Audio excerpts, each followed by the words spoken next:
Good evening, guys. It is Saturday night, and welcome to Pontificating with Pete on Revolutionary Change. Hope you're all doing well. Make sure, if you would be so kind, to smash that like button.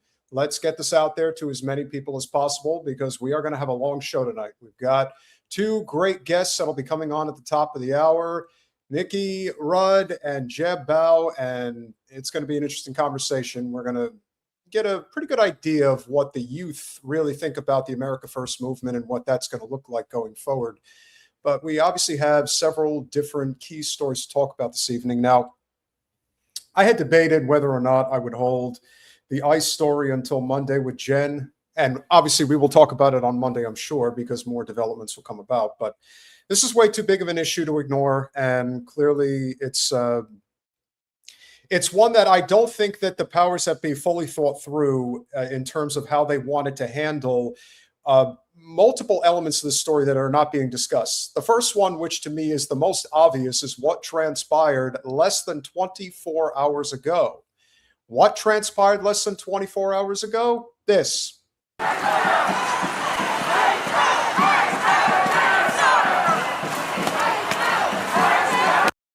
Now, if you just take a good look at this crowd, if we're being, again, the one thing about a lot of these events is that there tends to be a lot of hyperbole surrounding how many people are actually out there when these events take place. How many people actually show up and are protesting. And in this case, there is no question that the protests specifically against ICE in Minneapolis drew tens of thousands of people into the streets. Now, I don't want to exaggerate exactly how many people actually were out there, but as you could see, without again, like I said, being hyperbolic here, there is no question that a substantial amount of people were out in the streets saying, ICE, we want you out.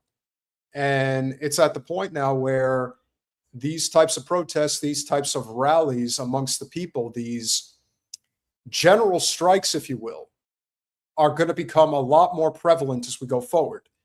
When you want to dispatch the National Guard, for example, into certain areas, you can do that, but you can't do it everywhere.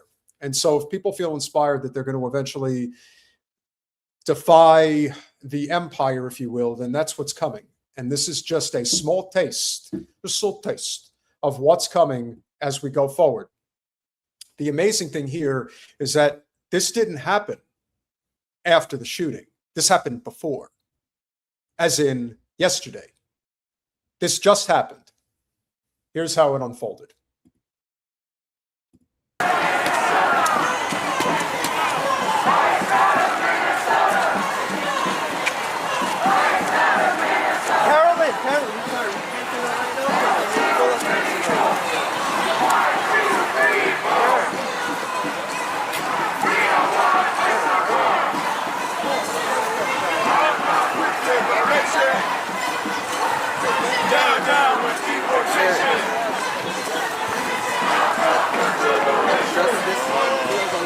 Like they just have to fold it a little more taut.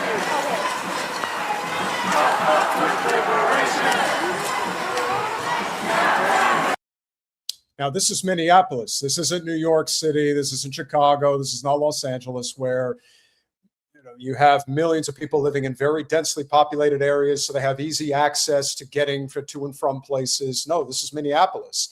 And keep in mind, this is in sub-zero temperatures. It's very cold out there in Minnesota, and it is also not so much that they are just cold at this time of year. It's like a polar vortex going on up there. So the fact that these many people, and granted, it's a lot easier to be out in the cold when this many people are clustered together because body warmth is a thing, but nevertheless, it is a commitment to righteous anger and putting it into action is what you're seeing here. Now, one would think that the response, just in, Minnesota National Guard troops deployed to secure the Bishop Henry Whipple Federal Building and the site of today's Border Patrol and ICE shooting in Minneapolis under Waltz's order. So it'll be interesting to see what ultimately ends up coming of this. I am also going to say that for that to be the first of the events that transpired this afternoon, or what I would consider as the backdrop. Because now you have people that are just out there protesting every day, that are just consistently out there fighting the fight against what's going on with this so-called Gestapo that's, patrolling the streets. It is unfortunate and it is sad. But a man by the name of Alex Preddy decided that he was going to cover the activities that were taking place on the streets of Minneapolis this afternoon. Now, how was he doing? Well, he was filming. He was also a registered nurse, an outdoorsman, somebody who really gave back to the community. Apparently, there was an official statement released by the Veterans Affairs Administration saying what a great guy he was. So there is that. Now, Alex showed up to this event armed. But last I checked, we do have a Second Amendment. And we do have the right to defend ourselves if we choose. There isn't this idea that only one side could be armed and the other side can't. But what transpired today to me is pretty clear-cut. It's pretty clear-cut as far as I'm concerned. And he chose, again, the total hubris on the part of the pro-Trump, pro-Israel, pro-gun crowd, if you will, because it's all interconnected. I mean, let's be honest. They're saying it was suicide by cop. They were saying he pulled his gun on the cop, even though these are not cops. These are ICE agents masquerading as police. And of course, he had a permit to carry. That's not a surprise. Again, this guy who clearly understood the law, understood what he was doing. And so I do have to brace you guys for this because it's not pretty, but we're going to show it. So this happened in the early hours of the day. And from everything suggesting that he went there to confront the police or that he was attacking them, no, he was filming them. And this is probably the most high definition video that I could find because I went through several of them. There are multiple angles, but we're going to stop and pause so you'll see what I mean.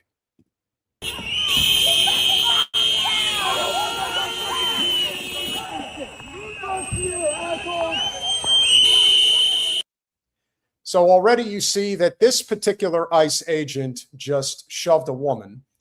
And one thing we know about a lot of these guys is that they're not as tough as they make themselves out to be unless they're pulling a weapon, in this case, a gun. And in this case, physically assaulting a woman, which again is, I guess, just par for the course. You don't really see them assaulting too many men one-on-one. Usually that involves multiple people involved at the same time. But this guy gets it started and it's going to get worse.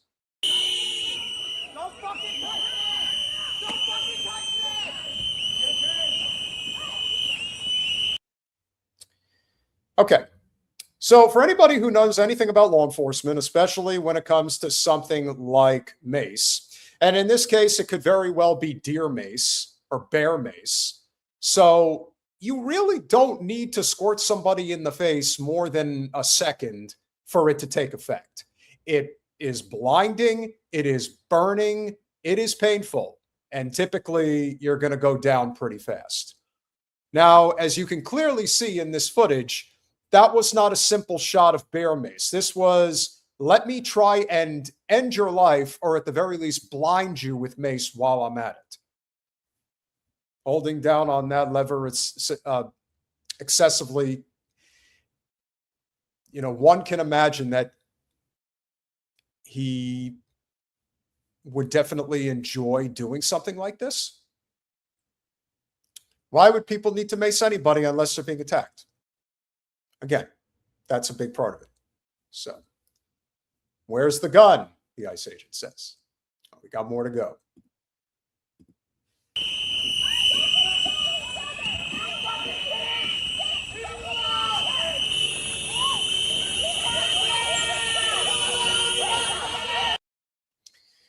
Now, before the killing takes place, let's be very clear. it does seem like a whole bunch of guys were able to subdue this guy who was really a threat, who was really causing trouble. I don't know how anybody thinks that this guy is getting to his gun. And even if he was, the only thing that I've noticed in this fiasco that a lot of people are ignoring is that if you look closely at, I'm trying to, I can't zoom in on this, but if you look at the gentleman who was standing at Alex's, at the base of his head, this guy in green and blue jeans, he proceeds to smash this guy in the head with what appears to be the butt end of his gun. Now, if he's doing that, chances are he could kill him like that just as easily. Doesn't need to shoot him. Just use that piece of metal, which, you know, could be a Beretta or whatever gun he's using. And good night. So let's see if I can get a clear shot of it here.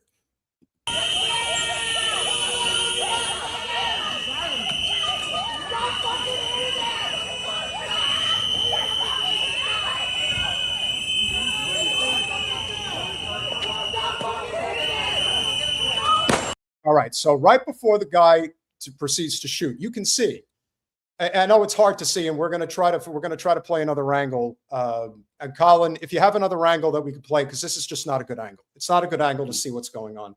I want people to be able to see what it's, because the woman in the you can't see her right now. The woman in the red coat. Yeah, stop resisting. See the woman in the red coat. What you actually are able to see is she's filming it from the front angle. She's able to film it from an angle where you could see directly into the line of where all of the ICE agents are attacking him. So I want another clip. I want one from the front. If you've got that, please pull it. What I'm going to show you in the meantime is the response that what I initially thought was the sheriff of Minneapolis. I thought that that's who was talking here. It's actually not. It's actually the head of the ICE agents that were there in Minneapolis. This is what he had to say. And this is within various clips spliced together of what just happened. Individual approached U.S. Border Patrol agents with a 9mm semi-automatic handgun. Let's go around. Looks like he approached them with a camera. But hey, don't let a lie get in the way of a good story. The agents attempted to disarm the individual, but he violently resisted.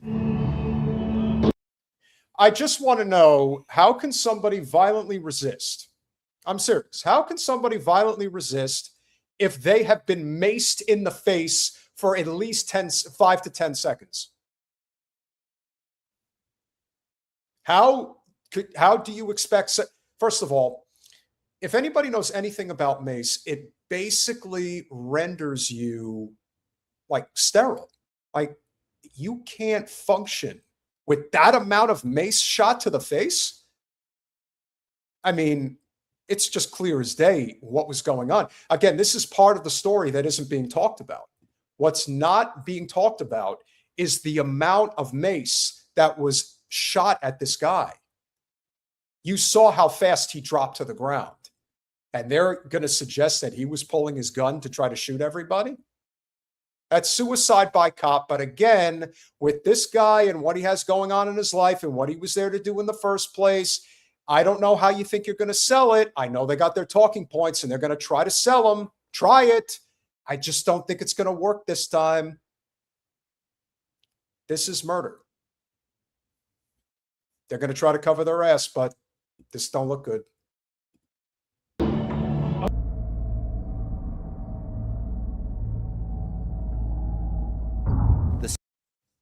Took the gun.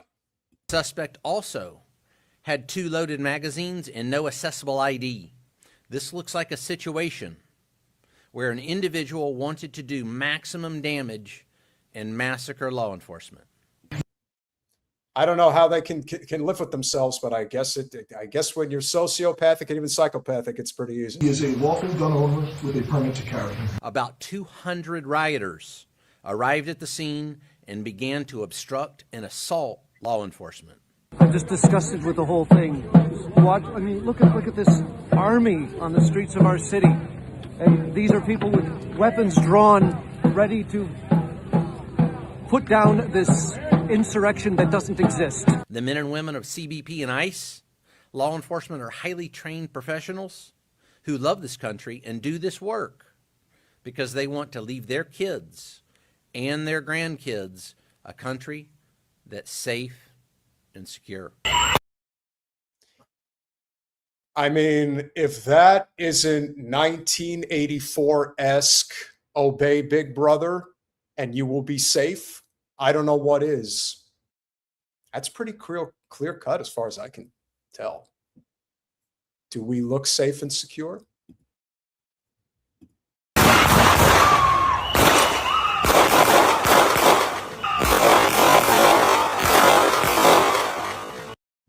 An individual is now dead because they didn't fire 1 round. They didn't fire 2 rounds. They fired 11 rounds.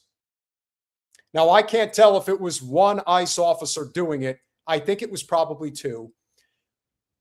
But 11 rounds. He was dead after like the 2nd or 3rd shot. But they wanted to pump him up full of lead just for good measure. Because why not? Who's going to stop them? Nobody's stopping them. And when I hear people say that they think that this has to be done to remove illegal immigration, I am going to bring it back full circle to what is always the main issue here. Always. Multinational corporations, their only obligation is to their shareholders. And in the end, screwing over labor is the name of the game. You're concerned about illegal immigration in the United States. You should be concerned about the very people that are allowing this to happen in the first place. You really think that if this country did not want people crossing the border, that they wouldn't stop it? Of course they would. But it's good for business. It's great for business. If it was up to them, we would all be slaves. It'd pay us nothing. Why do you think there is a portion of this country that still talks about the South will rise again? Because it's not even a question of whether the people are black. It's just a question of whether or not we can go back to a way where people just accept that there is a caste system in this country. And if that includes slavery, then so be it. That's the way they see it. So when everybody's out there wondering, why can't we let ICE do their job? Why the hell should we have ICE in the first place if our government actually did their job? But we don't, because our government is owned hook, line, and sinker by for-profit, national, multinational, international corporations. That's a fact. Are we still going to pretend that this is not the reason? How many people have to die before this becomes a problem? And if anybody thought that this had anything to do with, oh my God, they're killing black and brown people, they're killing white people, so who gives a fuck? It's the same problem. The same issue exists because they don't want to deal with the actual problem. No one is calling for the boycott of Amazon. No one is calling for the boycott of Walmart. Let me know when that starts. And there are multinational corporations that are supporting ICE. I believe Burger King, Hilton Hotels. There you go. There's your problem. Why does that not happen? And it happens everywhere, like everywhere. But no, we're not going to address that. We're also not going to address the fact that so much of these problems are taking place in Minneapolis, where I would imagine the population that is involved in any of these illicit activities is on a very small scale. If they don't come to states like Texas and Florida, yes, I know Florida, is a lot more prevalent. So this is a very big problem. And so now I want to play, Colin, you said you have another angle, so we're going to play it. So this is the front angle. This is the front angle of the shooting.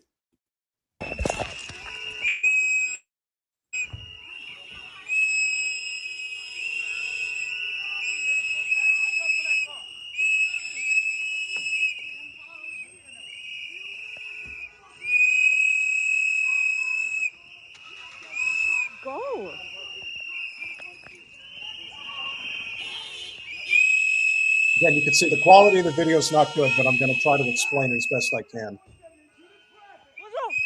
What the fuck is wrong with you? Okay. So as you can see, this woman must be some threat, like a really big threat for an ICE agent to do this. Spraying, spraying, spraying. Let me tell you, if there is an ICE agent that needs to get it, that needs to be brought up on accessory to murder charges, it's the first guy right here. He shoved that woman, and then he takes out the mace and goes excessively over the top, spraying this guy in the face. He started the whole thing. He escalated the confrontation. He didn't de-escalate, because that's what law enforcement is trained to do. That's not what ICE is trained to do. People are really fucking stupid enough to still think that this is about illegal immigration. Is that what you really think this is? I mean, I would hope at some point people just kind of wake up and realize, yeah, this is not looking too good. They are what they are. They are the Gestapo, the modern day Gestapo. That's what you're looking at. They are paid agitator animals on the streets. And a lot of them are connected to a lot of different nationalistic organizations. It's a fact. It's a lot of Oath Keepers, a lot of Proud Boys, J6ers, a lot of those guys. And these jobs pay well. And again, they feel like they have a license to do whatever they want.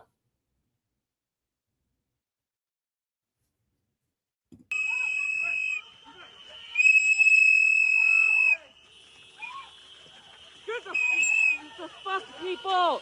The fuck is wrong with you? Honestly.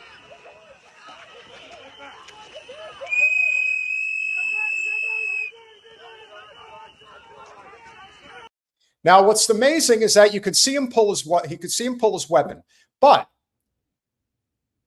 he does it in a way he's not even involved. Like, he's basically just standing over these guys, watching it unfold.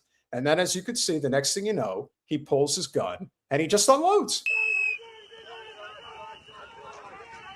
Grab it, shoot, shoot, shoot, shoot. Ding, ding, ding, ding. What's amazing is that he was so confident that he would be able to get off these shots with a whole bunch of his ICE buddies standing right there. What if he slipped? What if you shot one of your own guys? I mean, that is a really close shot to be taking when you have a whole bunch of guys on the ground just, trying to subdue this guy. But my guess is that he was probably pretty subdued. It's also possible that he was having a physical attack from being maced so badly. That's the other thing that people don't take into account. That's a huge part of it as well. Take that into consideration, that everyone's on top of him, wrestling with him on the ground. Did you stop to think that maybe he was just completely delirious and messed up after taking a can of mace to the face for about 10 to 15 seconds? That's going to mess people up pretty bad. And maybe he was having some type of an attack. Again, this is murder. Period. And well, exactly. 5 guys can't subdue one guy, and he's not even big. That's the whole thing. It's like you got 5 guys on top of him. You can't subdue him. What do you think he's going to do? I can't get upset at this because to me, this is all just, it's too obvious. There's still, you get to a point where psychologically you need to recognize what this is, why this is happening, why these guys are getting away with this shit, and why it needs to end. We can be enraged. We can say, holy shit, how could they do this again? Because they have a license to do it. But the most amazing part about it, ladies and gentlemen, is they did this within 24 hours of tens of thousands of people in the streets telling ICE to get out of their city. You think that was bad? This is now going to really take off like a lightning rod. This is, they're daring them to turn this into a full-on type of civil war type situation in Minneapolis. And as Jen said earlier, and I'll reiterate here, the regular law enforcement of Minneapolis is going to have to make a choice. Whose side are they on? Because this is going to define how this is going to go in a lot of other parts of the country. How's it going to go? How will law enforcement ultimately decide that they want to deal with this? Remember, I'm showing you a dead body in the street right now, and he's still shooting. You know why? Once again, because they are allowed to. They are allowed to do this. No one is going to get in their way. How do I know? Because the head of ICE already came out and said, this guy was a terrorist. This guy was attacking us. The guy in the gray jacket took out his gun, saw the gun on him, and knew that they could just say, well, he was going to shoot us. Here's the interesting thing, and this is going to conclude the story. Colin, I need the image, please. So everybody's been flashing this image of the supposed gun that was on this guy. It turns out that it wasn't the gun that he had on him anyway. It was a gun that they just pulled off of the internet that I guess was placed there a few days ago, a couple of years ago. They're just not that good at this. They're just not that good at it. They're not subtle. So now the question really becomes, what is the next step? Where do we go from here? What is going to be the next move? What will ultimately come of this assassination of Alex Pretty? What's going to happen? I don't know. But I can tell you that if you think that the assassination of Renee Good was bad, this is that much worse. Because they have nothing to argue. They're going to say he had a gun on him, and he did. But if you're going to try to convince people that he somehow was pulling a gun after he got maced in the face like that, he couldn't see anything. How the hell was he going to shoot anyway? What was he going to do? Shoot it into the air? He was probably blind. At that moment, with that much mace in the face, he's blind. He can't see shit. So again, this is a really stupid argument, but this is what political propaganda is all about. And this is why people don't want anything to do with politics. This is a primer. You want to know a perfect example of an issue that no one wants to be involved in? Topics like this push people away from politics, as it should, because you have disgusting people out there like these maggot bastards that are putting out messages suggesting that this guy had it coming too, that this guy was a terrorist and that he needed to be put down, like the animal that they perceive him to be. Again, I keep telling you, this is not about race. It's not even about ideology. It's about fealty to the state, because there are those people who fear, perhaps, that we are heading towards some type of a fascistic uprising of some kind. And the country's going to have to decide which direction it's going in. And for those that are in power right now, those that like to get paid, and I'm not saying they're getting paid $7,000 a post, we're not going there. What we are suggesting, which I think is probably very plausible for most, is that we are in one of those situations right now where at the end of the day, what you really have are people that are just trying to be good to the king, so to speak. If the king likes me, then he will bless me and allow me to live within the capital, as Jen likes to say, referring to the Hunger Games. And that, I think, in many ways is what we're faced with here. We're faced with a decision in terms of what direction do we as a nation want to go in. I don't know yet, but I can definitely say that this is an inflection point, and it will be. This happened way too close to Renee Good, and it happened at the backdrop of a massive rally in the streets. And then they go and kill another guy? And this one in cold blood? I'm telling you, they're daring him. Yeah. So we are where we are. And there are a number of people who have brought us to this point. Now, one thing we've learned is that protesting in the streets doesn't always go over as well as one would like it to. And I point this out because if there is a group of people that have defied all logic when it comes to the so-called fascist state, it is being perpetrated by the Zionist state. And so there was a protest, another one, big one, huge, in New York City. And this was in favor of Palestinian liberation. And it was at a comedy show that a bunch of Zionists were attending. Fuck Palestine! Go fuck yourself! Fuck you! Fuck you! It's free! It's free!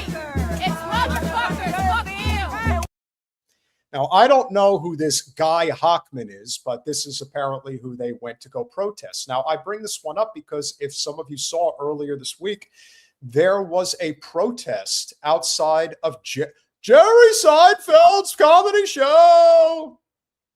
Well, it's happening again. This is another protest that's going on.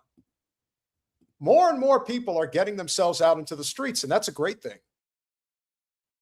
More and more people are getting sick and tired of not just the genocide that has not ended. There is a level of unhinged behavior that comes with these people, but it gets worse.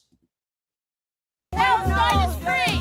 I'm Yisrael Chai. So, Palestine is free. I'm Yisrael High. Where would you like to guess this woman is from? I'll say Long Island to the Upper East Side. Odds are I'm right. Live Israel!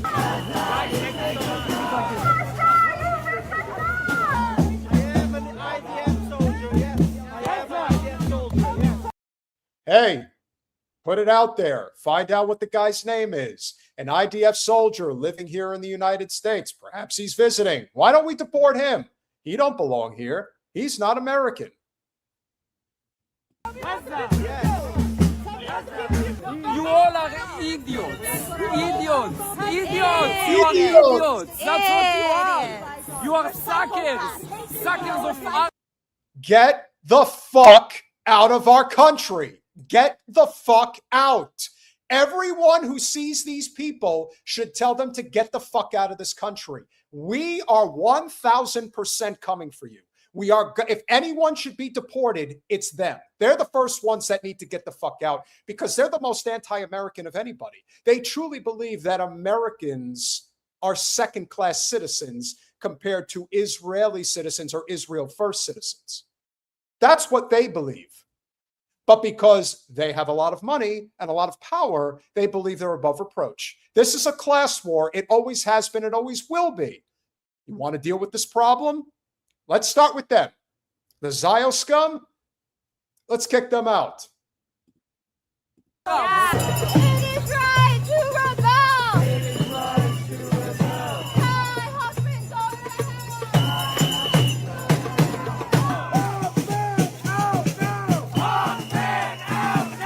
Motherfucker, we won!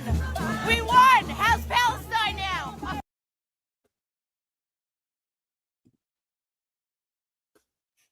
That is the face of evil. And the people who know her well would say, oh, she's a nice Jewish girl. She got good grades. She's got a lot of friends. She went to a great college like NYU or Brandeis. You know, chewy Jewy. How does your garden grow? We won. We won. How's Palestine now? I thought it was about Hamas. I thought that's what it was about. I guess not. I guess it always was about the Palestinians. Another person who never got her face smashed in by somebody who should have done the honors. That's the other thing. They really never get their comeuppance. That's part of the reason why they're so brazen. And they say such dehumanizing things.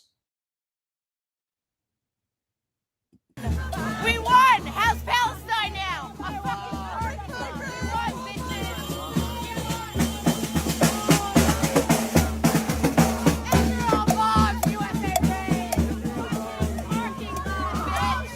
Today, a wanted war criminal, terrorist Guy Hochman attempted to perform in our city. On the very same morning that the Hindraja Foundation filed criminal charges for incitement for genocide against this depraved terrorist.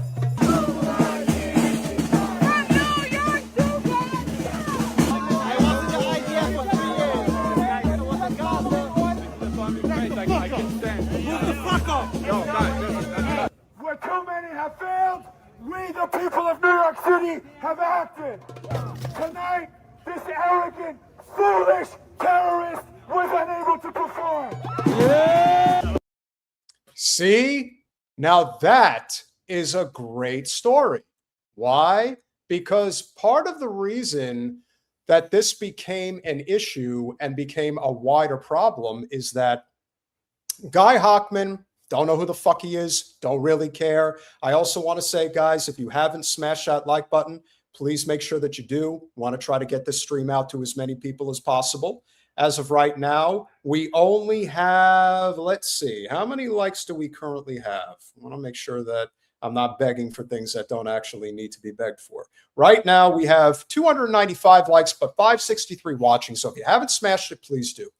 The reason that they are so upset is because Hochman's show ended up getting canceled. They were probably making too much ruckus outside that he couldn't actually follow through on his show. And so these privileged bastards that are showing up and trying to start trouble with these Free Palestine protesters are basically saying, how dare you ruin our evening? We came out to see our favorite person and you ruined it for us. Now we're going to make examples of you. That's basically what they're saying. So their rage, their anger is at people who inconvenience them. If there's one thing about the rich and privileged, they hate to be inconvenienced. They really do. That, as much as anything, is what they hate the most. You get in their way, they will make it their mission in life to make you miserable. Yeah!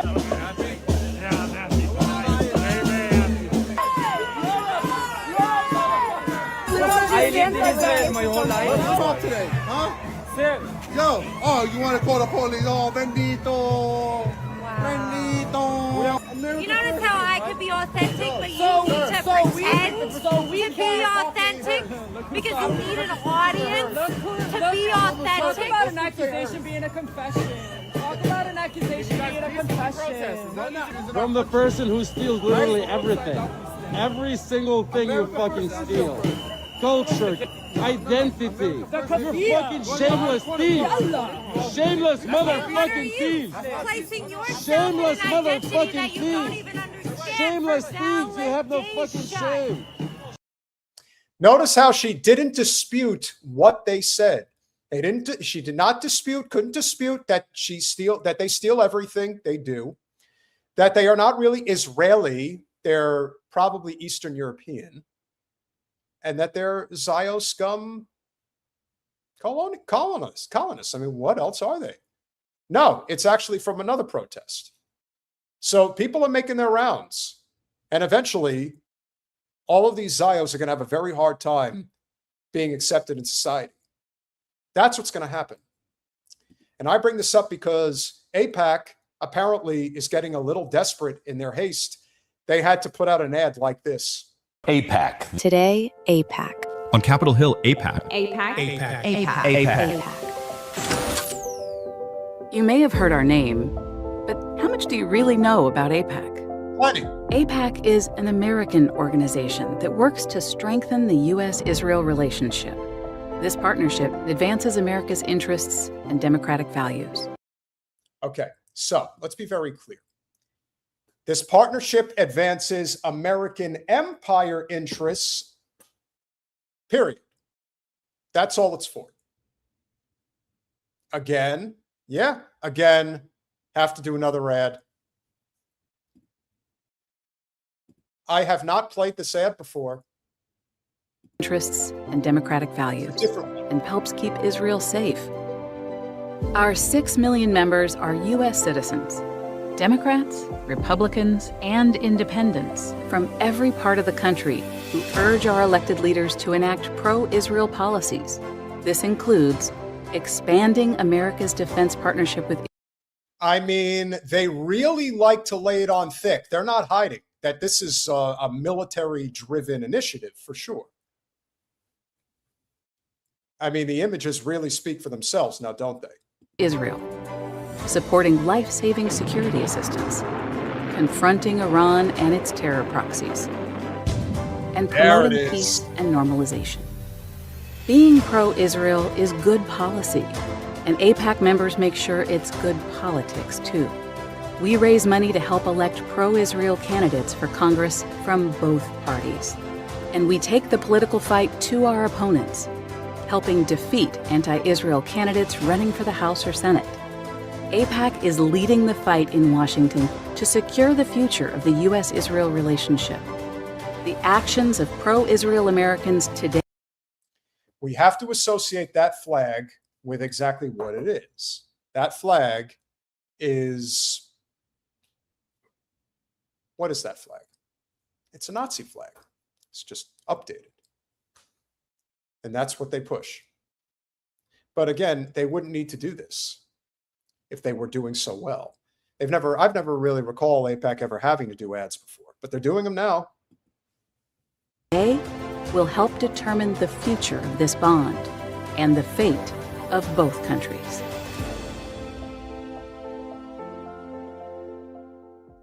You see, the one thing that they did say, the one thing that AIPAC said, the future of both countries. Well, actually, it's the future of their fake country. And if the American people finally decide that they've had enough, then this will be their undoing. Just as the Zios react in such a vitriolic, angry way when it comes to this issue, they're going to continue to push what they're pushing, but it's not going to last. And let me assure you, if you look online at who is agreeing with what the Gestapo is doing right now, Zion Nazis are at the head of the class. Of course they agree with this. Of course they think that this is a good idea. Of course they want to see a police state, because without it, there is no Zio state. They know that the American people have had enough of this bullshit. How could they not at this point? How could you not look around and not see what's going on? We're all suffering from it, Kelly. All of us. And we want out. So spend your money. Waste it. But at some point, it's not going to work anymore. I don't know conclusively how this is going to go. And glad you did too. I am very grateful for what we've been able to accomplish in terms of the message that needs to get out. But I'm also well aware of what's going to happen if we do not continue to nuance these issues specifically, because if we don't, it's going to turn into what it already has been for a while and is going to continue to grow, as Inhumane Society says. It's going to become the Jew problem, which it is becoming.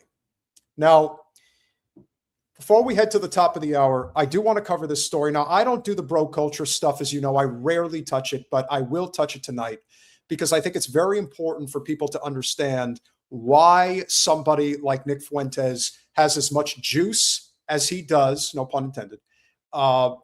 But he was recently down in Miami at some fancy nightclub with Myron Gaines and the Tate brothers and Sneeko and a whole bunch of other clowns. And the big story is that they played the Heil Hitler song in a nightclub. Now, they could have all these arguments about, hey, Fuentes is a Fed as far as I'm concerned. But one thing he is effectively doing is making the narrative about the Jews and not about the Zionists, who want the narrative to be about the Jews and not there to be any separation whatsoever. That there you cannot, and someone, and I would explain to somebody that if you have a problem with a group of people, let's say you have an opportunity to deal with the issue going on in the Somali community in Minneapolis. You think we should get rid of all of them? Do you think that's the solution? Let's just get rid of all the Somalis. We cannot judge people by the content of their character on an individual basis. Do we just remove all Jews? Is that the solution? Well, let me tell you, the likes of Adam Sosnick and Patrick Bet-David, Patrick Bet Star of David, and Adam Sosnick is AIPAC handler, that's what they would want you to believe. So because they played a song in a nightclub, now they're getting all these guys banned from all the nightclubs in the United States. Who in the fuck is Adam Sosnick? How in the hell does he have this level of control and this level of power? I don't know. But I am pretty suspicious. Colin, I need you to explain to me in the chat which is which, because I have no idea. I don't want to be pulling ones up. Make sure that I play this correctly. I want to start with the one that was shortened. It's like a minute and a half.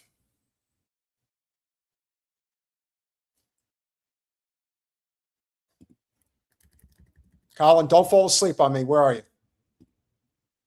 The Israel cycle is the time codes you sent. Okay.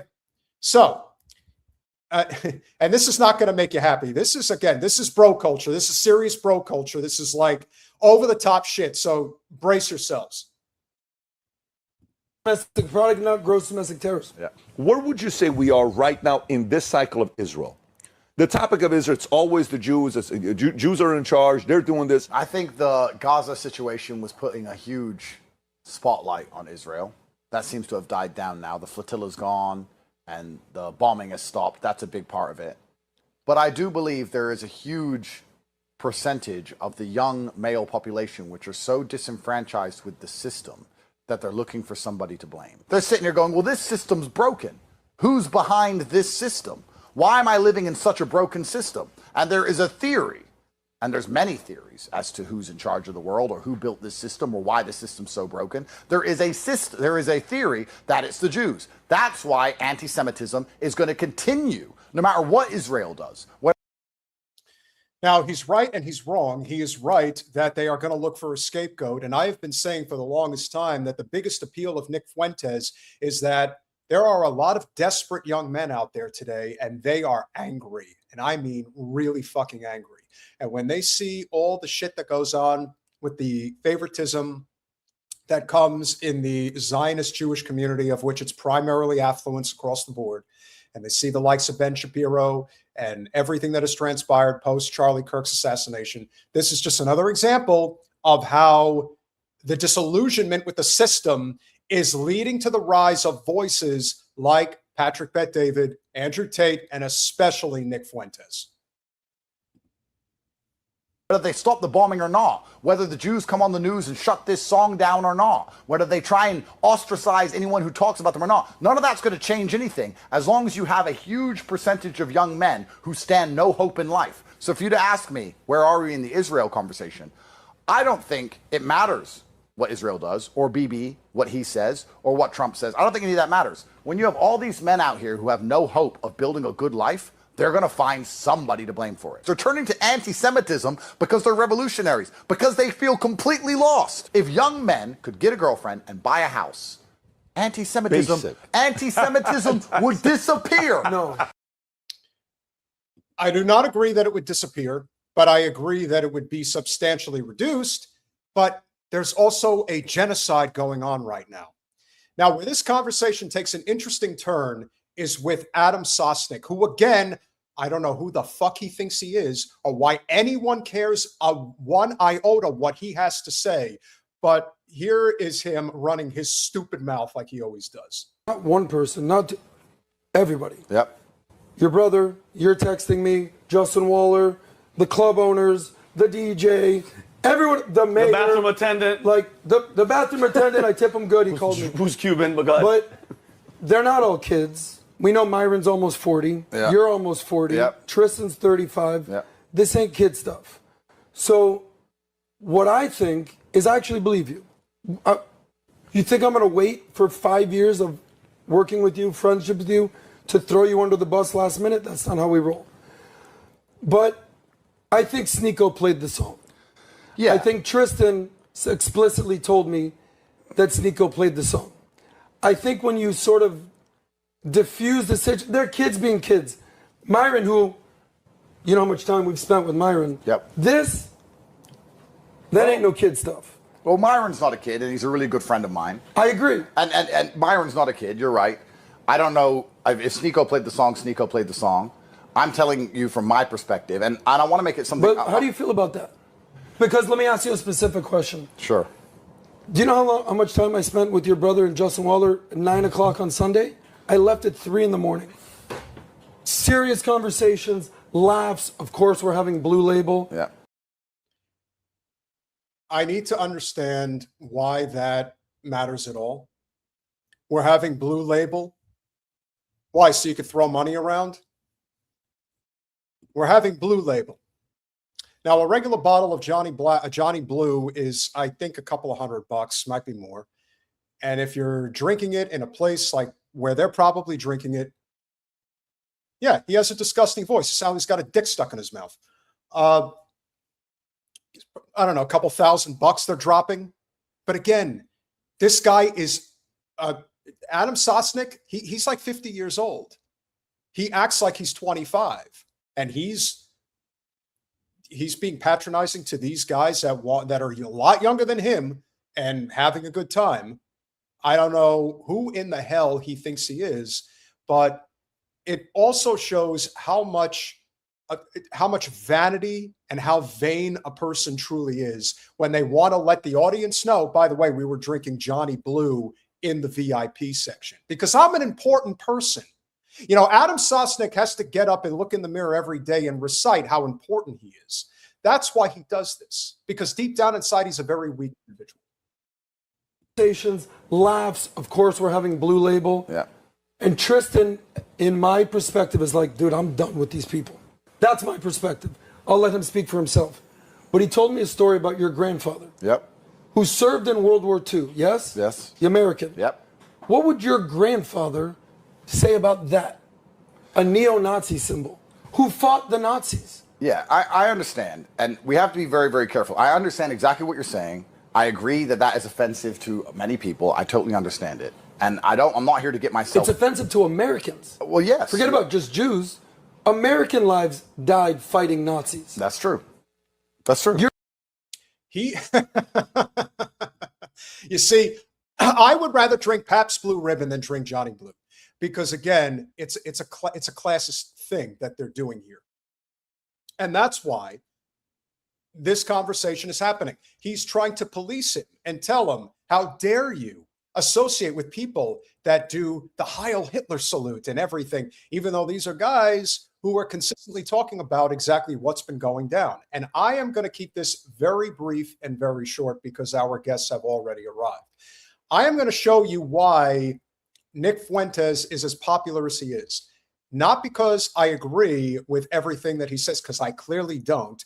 But there is something to be said for what he had to say at this particular event regarding what Adam Sosnick was saying. Because he's right. Sosnick is an asshat of the worst kind, and eventually people are going to make a decision in terms of what direction they're going to go in. And in this case, they're clearly not going in the direction of, you know, again, if it's America first, then your decision is Adam Sosnick or Nick Fuentes. It's going to be Nick Fuentes. And I don't want it to be either one, but odds are it's going to be one of them. Colin?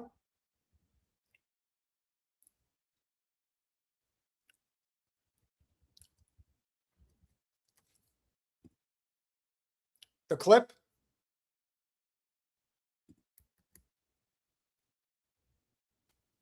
What clip? Nick Fuentes. Let me look. One sec. Did you forget to do it? If you need me to send it again, I'll send it. Well, I think I have it. It just wasn't in the 15 you resent. Give me one sec. So we're going to get this up as quick as we can. Yeah, no, I got to re-render it. Give me a minute. How long is it going to take? Just a couple minutes. All right. So you know what? We are going to bring in our guests, and we're going to discuss this with them. Because this America First movement is exactly the off-ramp to the two-party duopoly that we're stuck in right now. And I think it is imperative that we continue to cross-pollinate with as many people as possible, especially those that have the courage to actually stand up to the Zionist forces that are actually causing our country to sink into a level of hell that I'm not sure we're going to be able to get out of. And that, of course, is Ben Shapiro and Glenn Beck. These two young men really had it in them to just say, look, Let's get labeled. Let them come after us. But we have a country here that we're trying to save. So we're going to play the first one, which we've played before. And this is a reminder of what happens if you choose to challenge power and how the reactions are going to come. So first, here is Mr. Rudd confronting Lil Ben Shapiro. Did you call irrelevant the Israeli attack in 1967 on the USS Liberty, which left dozens of American servicemen dead and hundreds wounded? So what I actually said is that if we're looking at modern Israeli-American relations, looking at an attack that happened mistakenly by multiple Navy reports, multiple Israeli reports, and all available evidence, and using that attack in order to undermine today's relations between Israel and America, that's irrelevant. As irrelevant as it would be to cite a piece of evidence from World War II or from 1776 to define America's relations with, for example, Great Britain or Germany today. It was clearly a mistaken and tragic attack. The people who frequently cite the USS Liberty, however, are not talking about the specifics of the USS Liberty. I suspect that the vast majority of people who bring this up are doing so in order to suggest that Israel deliberately attacked an American ship because Israel deliberately wants to harm America. It is connected generally with a larger point. I wonder if that's your point. If the truth matters, then the Israeli government must be held accountable for that attack. The American flag was flying on that ship. You do not mistake an American ship for a foreign one when our flag is flying. So, maybe we can spend the rest of the time talking about the specifics of the U.S. Liberty attack, or you can actually go look at the naval investigations that were done, multiple naval investigations that were. Okay, so this is a lie. And we know it's a lie because we have had 2 surviving members of the USS Liberty on our channel, and they have refuted everything that Lil Ben Shapiro has to say, because of course they did. And he gets his talking points. That's what he does.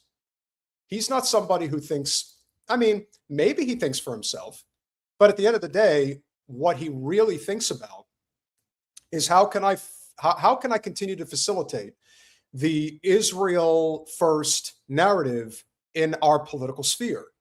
And it is painfully clear that they're having a very difficult time doing it. And when millennials like myself, Gen Zers like our 2 guests, are hip to what's going on, you can't put this cat back in the bag. Because over time, even if the boomers, for example, are still not willing to let Israel go, we are. And that's the future that's coming. The future that's coming is one that does not involve Israel controlling our government. Now, again, it's not going to happen overnight. It's going to take some time. And Colin, if you can just grab me the Glenn Beck clip so I can introduce Mr. Baugh. Hope I'm saying that right.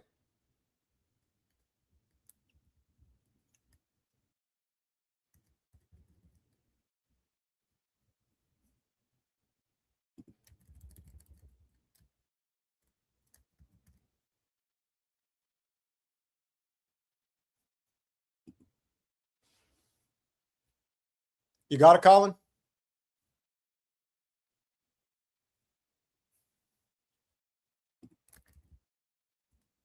There it is. Okay. And so Jeb Baugh decided that he was going to confront power as well, and that is with Glenn Beck. Overwhelming lobby over the United States government, and we have unconditionally supported them. We have fought their wars in the Middle East. Bibi Netanyahu came to our Congress in the 90s, told us a list of countries that we need to take out. Some were Syria, Iraq, Iran, Libya, etc. Through those wars, we have lost trillions of dollars. We have lost American servicemen. We're lobbying everybody else, and they will. No one's clapping for Charlie was starting to notice about the Israel lobby. Could I answer my question? Could I answer the question, please? You dare. You're talking about one thing they don't teach in school? They don't teach about the USS Liberty, where Israel literally came, blew up an American ship because they want us to get in their war with Egypt, and they don't teach that in school. I mean, I'm just saying. Okay, thank you. Thank you for your question. I have a question. Why is there this societal taboo around criticisms of Israel? For example, AIPAC doesn't have to register as a foreign lobby, but like the Australia lobby does. That should be changed. That should be corrected. Look, Okay, you know what? And here's the thing, and this is the perfect segue into our guests. Glenn Beck, who I don't think is genuinely a bad guy. I think he's a weird guy, but I don't think he's evil like Ben Shapiro is. You think it's better than me, Paul? You think you're saying you're hanging here all day, you're higher than me, you're better than me? Yeah, well, I don't miss you. You're not. I'm a father. I can think that you are not better than me at all. Yeah, I'll teach you.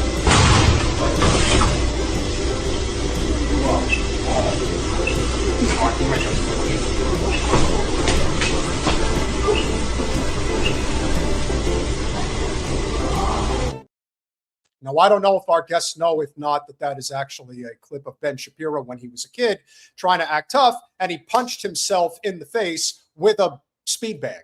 And, clearly probably never thought that was going to come out. With that being said, I am very pleased to welcome, for the first time, and hopefully not the last time, two young individuals who are very mature beyond their years and understand with great power comes great responsibility. Nicky Rudd and Jeb Baugh, welcome to Revolutionary Change.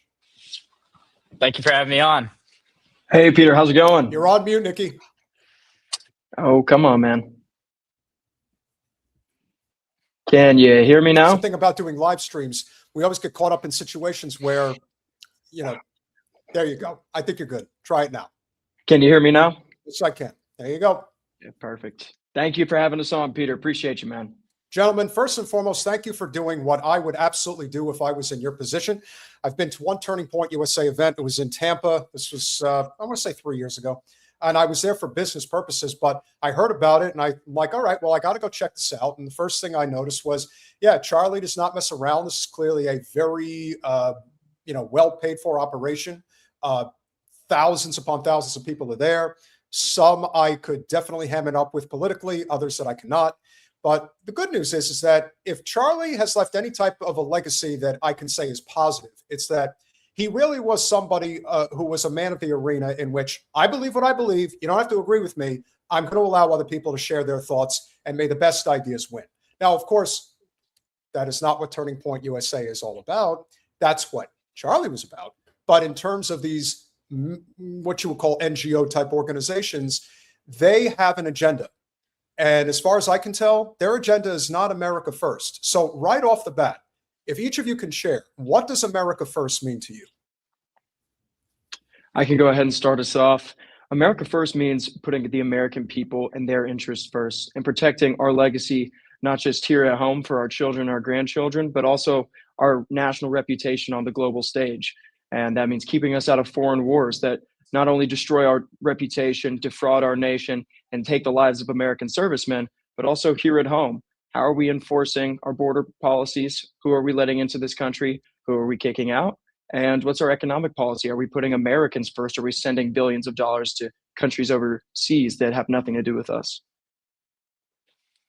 Hey, Peter, thank you for having me on. To me, America first means protecting, the average American, whether it be from corporations, an oppressive government, us sending money overseas to other governments, which is not right. And those Americans, I think that is average Americans, that isn't the billionaires, that isn't people from flooding in that just got America yesterday. It's really heritage Americans. And I think that's people that have been here for generations. So America first to me is basically making sure that we live in a country that actually cares for its citizens. And that is something that seldom has been seen for a very long time. Now, the issue of immigration, which is a hot button issue between the left and the right, here's how I look at it. We are a country that today is overrun by multinational corporations that if they could do it their way, would just have us all as slaves and not pay anything. So when you have people from desperate situations coming from Central America, Africa, South America, etc., the global South primarily, the goal is to facilitate the financial gains of the shareholders of these corporations. And we have a government that just doesn't answer to the will of the people. It has become clear as day what Israel represents, which is this issue on steroids, as far as I'm concerned. And you have people, as we were discussing earlier, that are at these events that clearly are Israel first, clearly are probably not from this country, basically saying that we run this country, we own this country. Oh, you know what, right now they kind of do, but that doesn't mean that that's what the future is going to be like. So in terms of what the future is going to look like. How are you guys involved politically?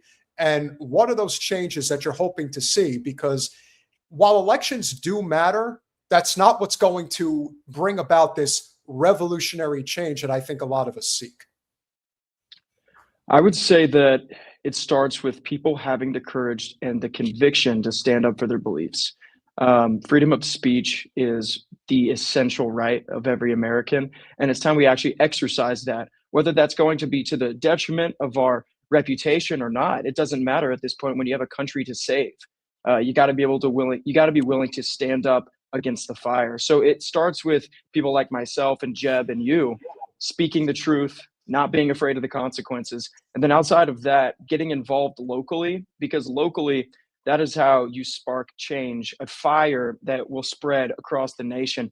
It's very important to get involved in national elections, of course, yes, but I think we all kind of feel the same way, that it doesn't matter which wing of the bird we elect, we're getting the same exact being, the same exact thing. So it's more important right now that we change the hearts and minds of the Americans around us versus focusing on, is it going to be Donald Trump or Marco Rubio that, is the next president?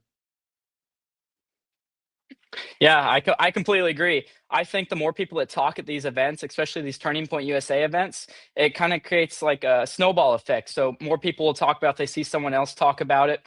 I think that is very crucial. I also think debating, engaging in political discourse with everyone is important. I've been on a lot of shows, whether I disagree with them, agree with them, and you can find a lot of common ground between people. And I see the battle like everyone faces. We see a lot of the same problems. Obviously, we have different solutions, but I really see it as one struggle. I would definitely agree that it's at the point now where we cannot be getting divided on issues that, for example, what happened in Minnesota earlier today, what's happening every day when it comes to cost of living. I would just say, being as young as you guys are, when you're trying to find a career path that you really want, we're at a point now where you want to buy a home, you want to have a car, those things are becoming kind of a foreign concept. That's a huge part of this problem. And I worry because for me, I'm not in a position anymore, thankfully, where I've had to live hand to mouth. I've done it for years. And I don't wish that on anybody. And one of the reasons why we have that is we do live in a country where the rule of law just doesn't exist anymore. And so now we have to ask ourselves, how are we going to make that change going forward? So the perception that so much of Gen Z in particular is very, let's say socialist, for example, I just think that there is this kind of this pro-America, like we have to save our country type of attitude that is probably bigger than any specific ideology that is growing. Do you find that in your circles, whether in high school or now in college, where that is more of the norm and less so than kind of the TikTok, Instagram environment that we see online that only wants to highlight maybe the best of the best of the worst of the worst and not showing the everyday kind of communications that are going on? What has that been like, having those conversations and where people generally stand, especially in this moment? I would agree with the assessment that young people, whether they're right-leaning or left-leaning, feel a sense of urgency to save the country. I believe Gen Z, perhaps millennials are the first, but I believe it's Gen Z is the first generation that on average believe the country is going to be worse off for them in their lifetimes than it was for their parents. And this sparks a sense of urgency, like I already used, but also like we have to fight right now where there's going to be nothing left for ourselves and our posterity. And whether it is a right winger like myself or some left wingers I know as well, we do actually align on some of these issues, whether it's Israel, some of the economic issues that are going on. We feel like if we don't stand up right now to fight for the country and for the nation, then there's not going to be anything left. So I do agree with you that there is a sense among the youth that we're going to stand up and fight and we don't have any time.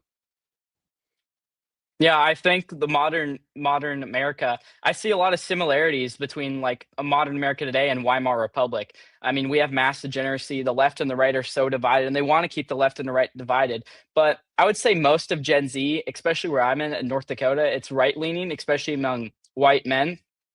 But I think there's a common ground, definitely.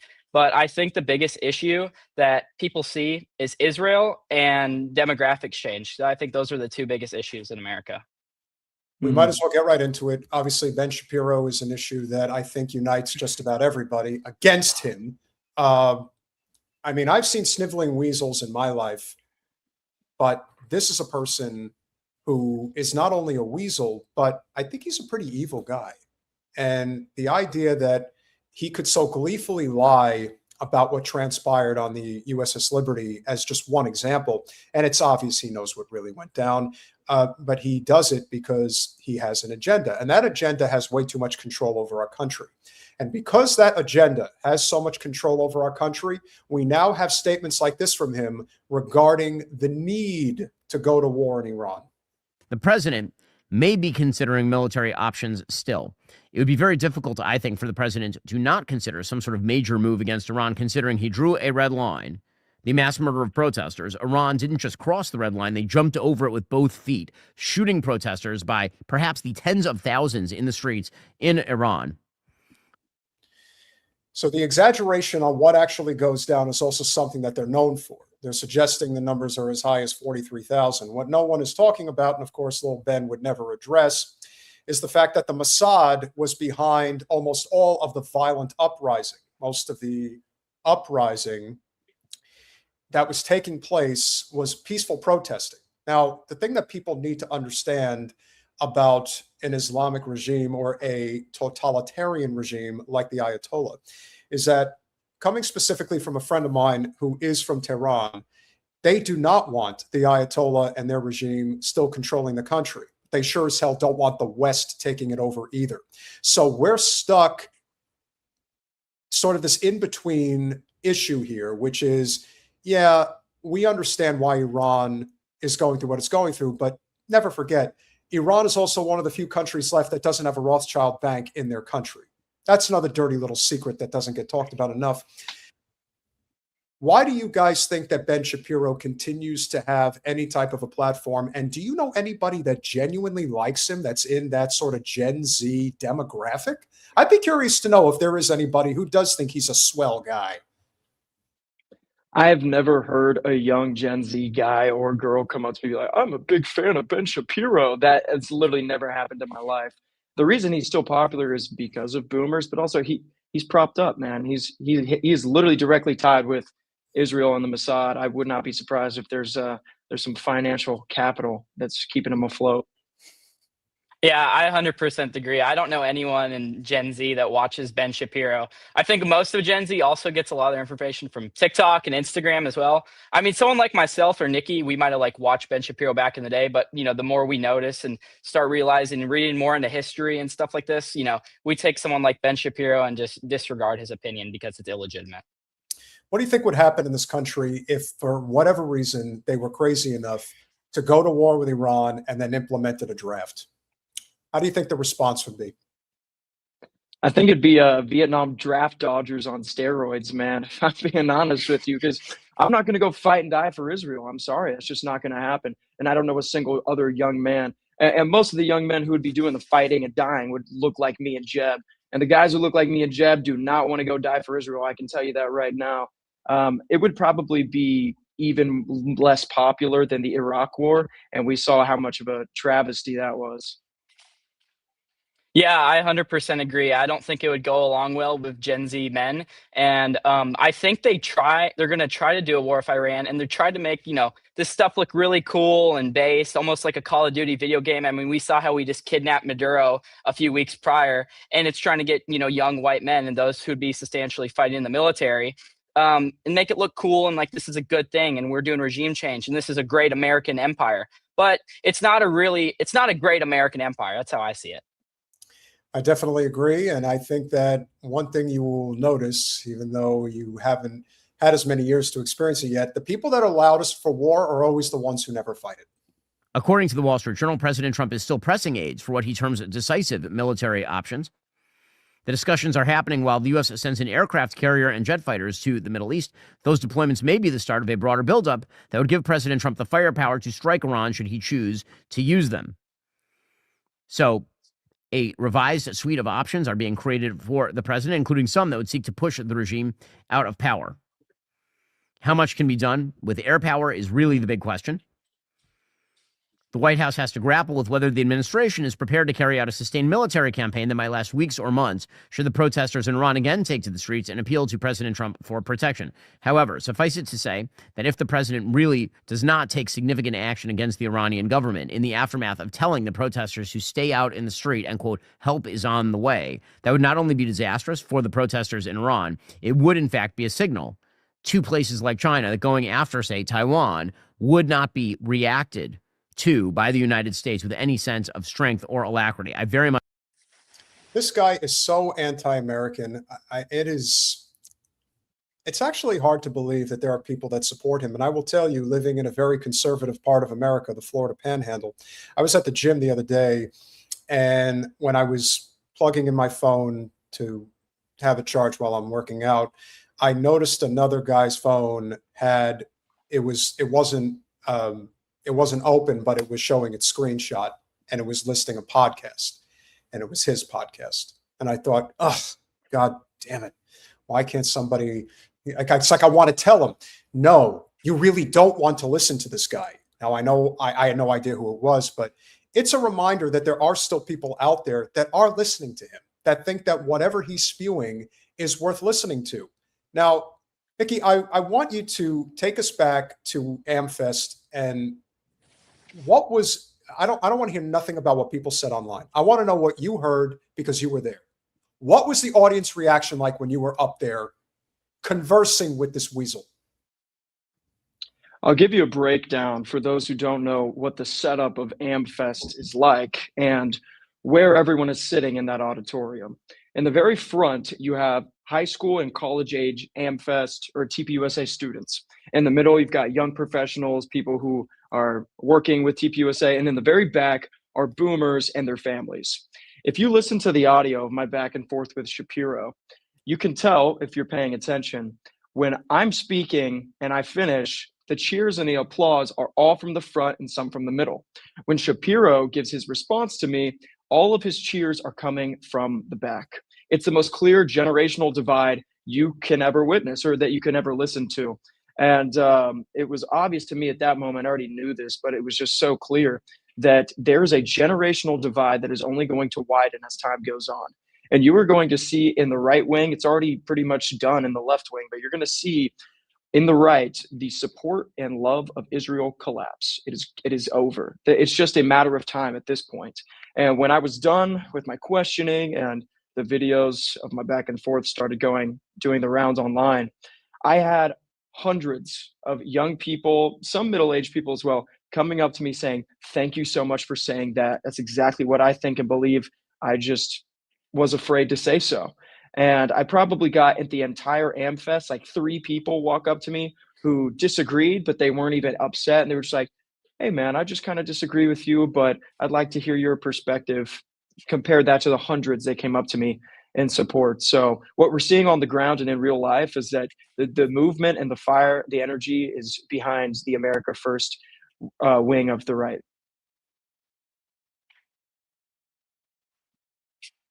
Jeb, I would question what the same reaction was like when you addressed Glenn, and I'm guessing that it was probably somewhat similar. Yeah, it was somewhat similar. I would say most of the people there were, college students because it was at my college, the University of North Dakota. And I had like probably 10 people give me handshakes after. I had one guy who was like, you're not a Christian, and just started like crashing out at me. But, he probably read the Schofield Bible or something like that. Yeah, but mostly the response was very positive. The fact that you guys are well aware of the Schofield Bible and what that represents also, I think, speaks to this sort of true. I mean, again, I fully believe in the separation of church and state. I believe that whatever your personal beliefs are, I am a full supporter of the Constitution.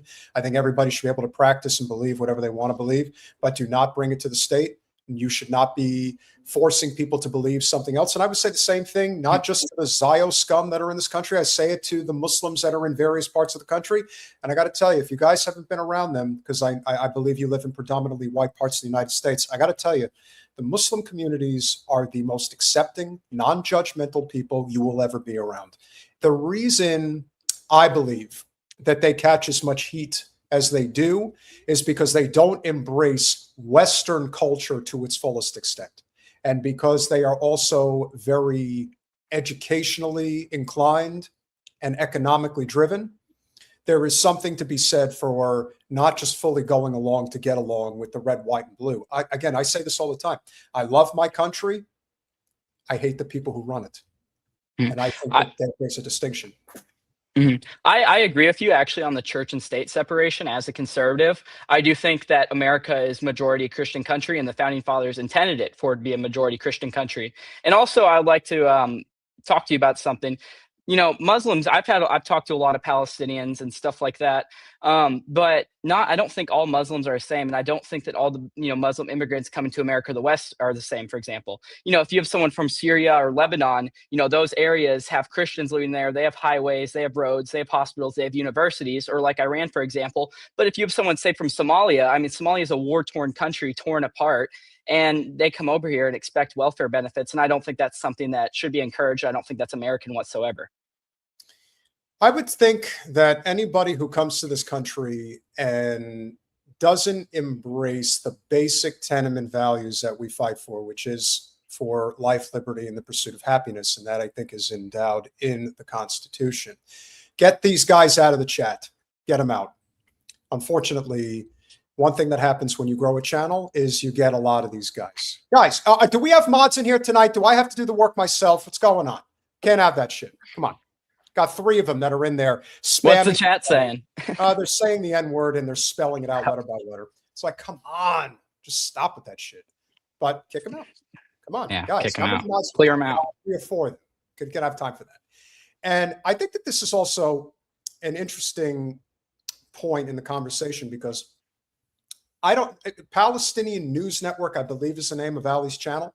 And he decided to go around, I kid you not, this happened a couple of days ago at I guess there's like a cafeteria.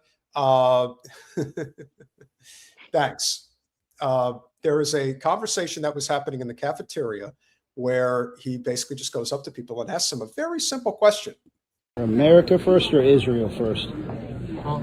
America first or Israel first? Yeah, keep walking. Keep walking? Yeah. How about keep standing? Okay, I'm not taking part in this. Sir, are you scared? 2 guys just walked up to me in public with phones out. What Sir, we're in the U.S. Senate right now. Are you worried about something? I'm trying to read a book. Sir, you're a chicken. Thank you, though. Thank you for your input. Sir, I'm on the America phone. first or Israel first? Didn't ask, don't care. America first or Israel first? We know your answer. We got it. Red face. Red face loser. I mean, I don't know what John Bell. Sir, America first or Israel first? You're not going to talk to me? Sir, any answer? No, John, take me off the camera.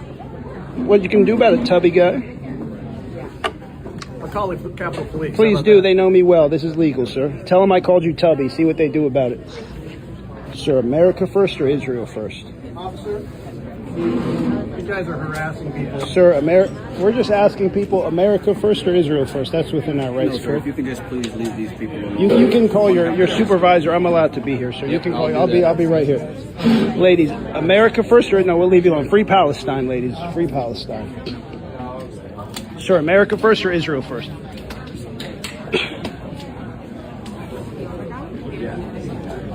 Hi guys, can we ask you your stance on Palestine?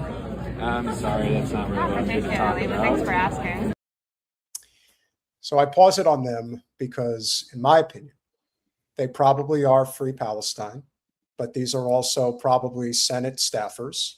And they know that if they are caught on camera saying Free Palestine, it's probably their job. So that goes to show you how powerful this lobby is in the halls of Congress. If you were, again, you're not supposed to judge a book by its cover, but I would imagine you would agree that if you only got to see these 2 people's faces and you asked them Palestine or Israel, you would guess that they would say Palestine, correct? Correct. Yeah, I agree. Yeah. Mm-hmm. So he's basically with a wink and a nod telling them, yeah, we can't talk about this, but we agree with what you're doing. That's why they're being very pleasant. Other guys, not so much, but they're the only two that I think I see in this entire time that are like, I can't say it, but I think you get the idea. Have a good one. Anyway. Super lame, bro. Super duper lame, bro. Thought you had some humanity. You look like a human. You look like a human. Sir, you need to go to the gym. You need to go to the gym, bro. That's not.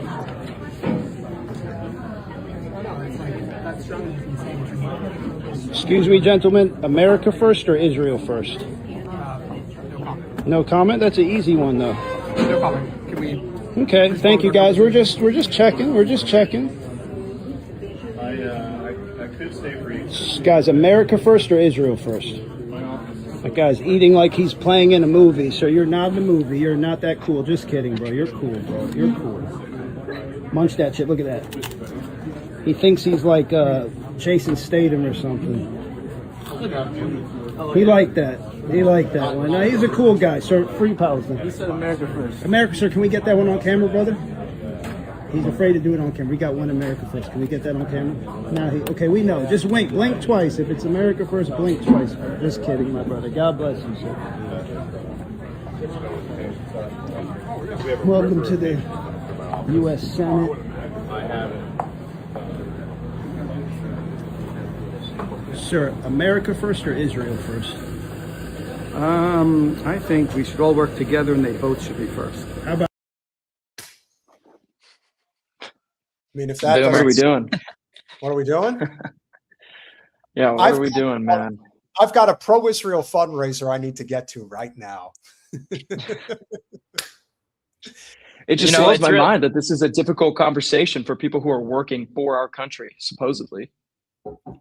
Yeah, it's crazy to me how like now these, pro-Israel people are trying to hijack America first and changing, well, it can be America first and Israel first. They don't have to be mutually exclusive, but it's like that's the whole point. Yeah. No, you can't have two firsts. That's correct. And what you also have to remember, the career comes first. And they're not going to jeopardize it. I rarely ever see anybody say, like, again, you've got Marjorie Taylor Greene, you've got Matt Gaetz, you've got a few people that have basically been willing to go in a different direction because they can't just live with themselves doing this. And then there are others that can. And so just earlier today, AOC, for example, endorsed a candidate for Congress that's taken like already $50,000 from AIPAC this election cycle alone. You have to make a decision. You have to. The future of our country is riding on this.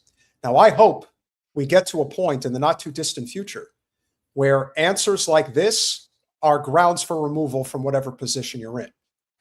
Saying free Palestine should automatically grant you an appreciative nod, and I'm Israel Chai, as I like to say, is just grounds for removal. Like, I really think it's that simple at this point. And the good news is the direction that we're going in, our two respective generations, is that direction.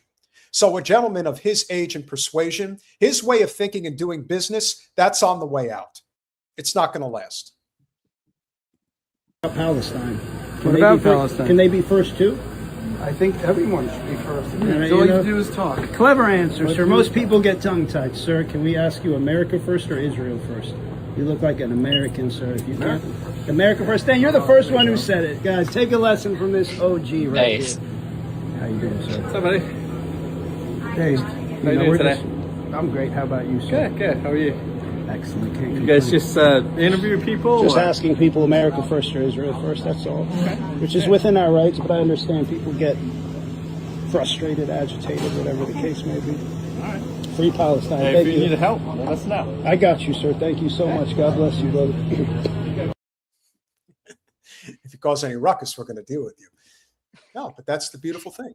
And so PNN News, which is considered terrorist news by, Stop Anti-Semitism and all those wonderful pro-Israel NGOs, that's how you do your job. That's how you get in there and make things uncomfortable. That's why, even though you guys would see her in opposite affiliation in terms of politics, but Medea Benjamin and Code Pink, they do an amazing job.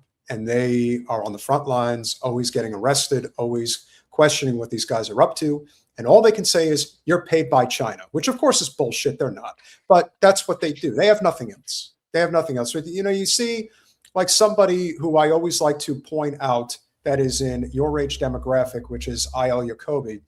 You know, they always are using their social media platform to say, this person's bad, that person's bad. IL, you are an agent of Israel. You are a wealthy suburbanite from South Jersey who went to Ivy League institutions and you're persecuted. You don't feel safe.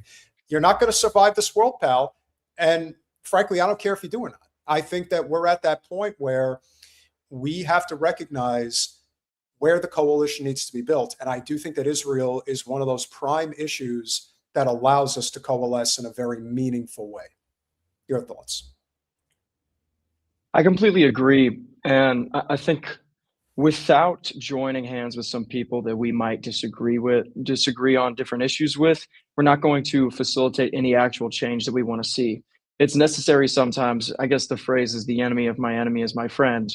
But we see that throughout human history, that people that typically would not have aligned with each other because they have a common enemy who is working against the interests of both of their respective nations, countries, groups, they work together.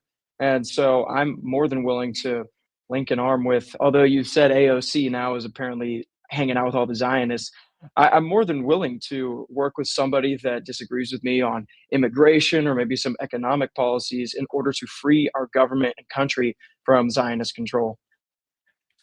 Yeah, I 100% agree. I always use this term. I think it's one struggle. I mean, I think it's like, you know, the white and blacks, the Christians and the Muslims. We need to work together, the left and the right. We need to work together to really get the Zionist and Israeli influence out of our government. And it's like a no-brainer. I mean, imagine if Russia or China had a lobby for our politicians, or our politicians were going to kiss the Great Wall of China, every president. I mean, it just doesn't make sense to me. I think stuff like immigration, though, I think like multinational corporations love mass immigration, and, you know, leftists are supposedly want to help the average man, help the worker, but they support the same policies that, you know, Bill Gates and all these other billionaires are supporting as well. So I find that funny. But yes, I think there's a lot of common ground where the left and the right could come together. Well, I will push back on that from this perspective. I think that when you're talking about anybody who politically doesn't understand the basic nuances of the immigration issue, are ones that just look at the cruelty of ICE, for example, and do not want people being treated like that. And from a human perspective, especially a Christian, a Christ-like perspective, it's simply unacceptable. And as I would tell anybody, if you really have a problem with people being in this country who are technically not citizens, then your problem is not with those individuals, frankly, even if it's millions of them, because they're not coming here unless the powers that be are letting them come here. There's no other way. We're the most surveilled country in the world. You think China surveils their people? We're so much worse. Every single one of these things is a tracking device. Every one of them. Mm-hmm. That's how they've 100%. Been. So I think when people want to figure out ways to divide us, it is obvious that in any culture, any race, creed, religion, it doesn't matter. You're going to have bad people that are going to get into this country. Out of a country of 350 million, you're going to get murderers, rapists, psychos, drug pushers, drug dealers, everything, hitmen, mules, as they're called. They're there, and they're always going to be there. And when you encounter it firsthand and you see what it's like, I can tell you that in most cases, it's out of desperation. Economic dependency or lack thereof can cause people to do a lot of messed up things. But anytime you go to a country like I did once, going to the Dominican Republic and seeing what abject poverty really looks like, where they have nothing, you can understand why people end up. I'm not defending crime. Let's be honest. I am when it comes to law and order, I'm pretty conservative. But there is no question how we get there. And so if we form these coalitions and we go after the heart of the issues that are really causing our plight in this nation and around the world, you will see. And as the old saying goes, you want to know who's in charge? Find out who you can't criticize. That's why the issue of Israel is the third rail for so many. And that's why it's become such a very big problem. Now, Nicky, where are you based? Are you in Arizona? No, I'm from Texas. I'm in Texas right now. Okay, so Jeb, you know, you don't even have to put up with it anywhere near as much as Nicky does. You've got the three biggest. There's Somalians in Fargo, North Dakota, and Minnesota, for example. Well, but for the most part, it's white. Yeah. Now, let me ask you something about the Somalis. Have you ever had their food? Have you ever eaten it? No, I haven't. Pretty bananas amazing. and rice, bro. Bananas and rice, yeah. That was, if you can't tell that was a troll, and good on her, that was definitely a troll. But I'm telling you, I don't know. I'm telling you, try some of it. You try some, and I will always say, you know, the thing about Washington, D.C. in particular, there is an Ethiopian restaurant called Das Ethiopia that's in Georgetown. That's my favorite restaurant in the entire city. And you wouldn't know that because you think, well, what's Ethiopian? I'm telling you, it's the way it's done here. It's done to create this feeling of the unknown, so to speak. And that's much more common in the Great Plains regions of the Dakotas, Montana, Wyoming, places like that. And even in Texas, you know, they try to divide. But I'm telling you, so much of what we perceive is the reason why, you know, we can't have nice things is the furthest thing from the truth. And in Texas, for example, you have the three biggest Christian Zionist pastors anywhere. John Hager, who's in charge of Christians United for Israel, which is the biggest one. That's San Antonio. Kenneth Copeland with the crazy eyes. He's the psycho who's in Dallas, Fort Worth. And then finally, you have Joel Osteen, who's in Houston. And I always say, and again, it's cliche, the Jewish Zionists, they provide the money, and the Christian Zionists provide the flock. If we can figure out how to disassociate people from this nonsense, they're sitting ducks. And whatever the future of America First looks like, we're not going to agree on everything, but without question. But I think we're going to agree on enough where if we're trying to get out from this two-party duopoly, that's where it's going to happen. And as we conclude, I'll throw in. No, I hate to cut you off, but you're talking about Texas pastors. This might be an area of expertise for me. I grew up at a Dallas megachurch. It's actually one of the 10 biggest churches in America. And the pastor and the church body, I would say, for the most part, is Zionist. But what I've seen already in the past month and a half since I publicly criticized Israel is I've had multiple people reaching out to me from that church saying, I think you're right about the Israel topic. And people going up to friends of mine or people that I know and telling them, hey, I've seen Nicky and what he's been talking about and the things he's been putting out there on social media. I think he's correct. So you're seeing Christian Zionists who are the flock that you were referring to. They're starting to shift over. They're starting to change. I did want to harp real quick about, you know, you were bringing up immigration and talking about the food is great. It is absolutely is great. There's no mistaking that. But I think the problem that a lot of young people that are my age, and I think Jeb would probably agree this is the experience he's had as well, is that it's not so much just immigration for the sake of these individuals who are walking around. It's the demographic change. It's that going from, I live in the Dallas area, and this is something that I'm going to be continuing to work on in the future. We have seen an unprecedented demographic change in Dallas-Fort Worth in 20 years. It has gone literally, the hometown that I grew up in and all the cities that surround it are unrecognizable now. And we're talking about there's like 100,000 H-1B visas in the Dallas area alone. It's actually insane. And this is something that brings insecurity, and people say, well, if this is my home and this is where I grew up at, aren't I entitled to like keep that and preserve it for my children and for the future?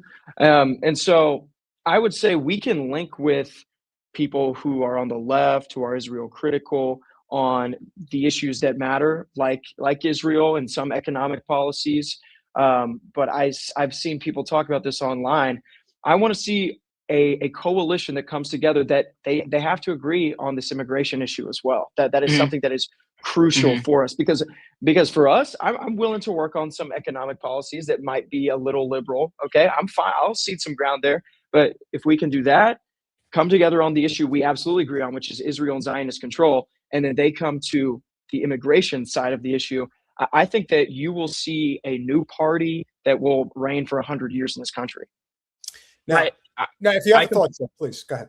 Yeah, no, I completely agree. Texas, I mean, you have a lot of H-1B1 visas. I mean, Texas, Dallas-Fort Worth area, it's unrecognizable. My father grew up in DFW area. Somewhere like Fargo, North Dakota, for example, I mean, I grew up there. It was a really safe, nice town.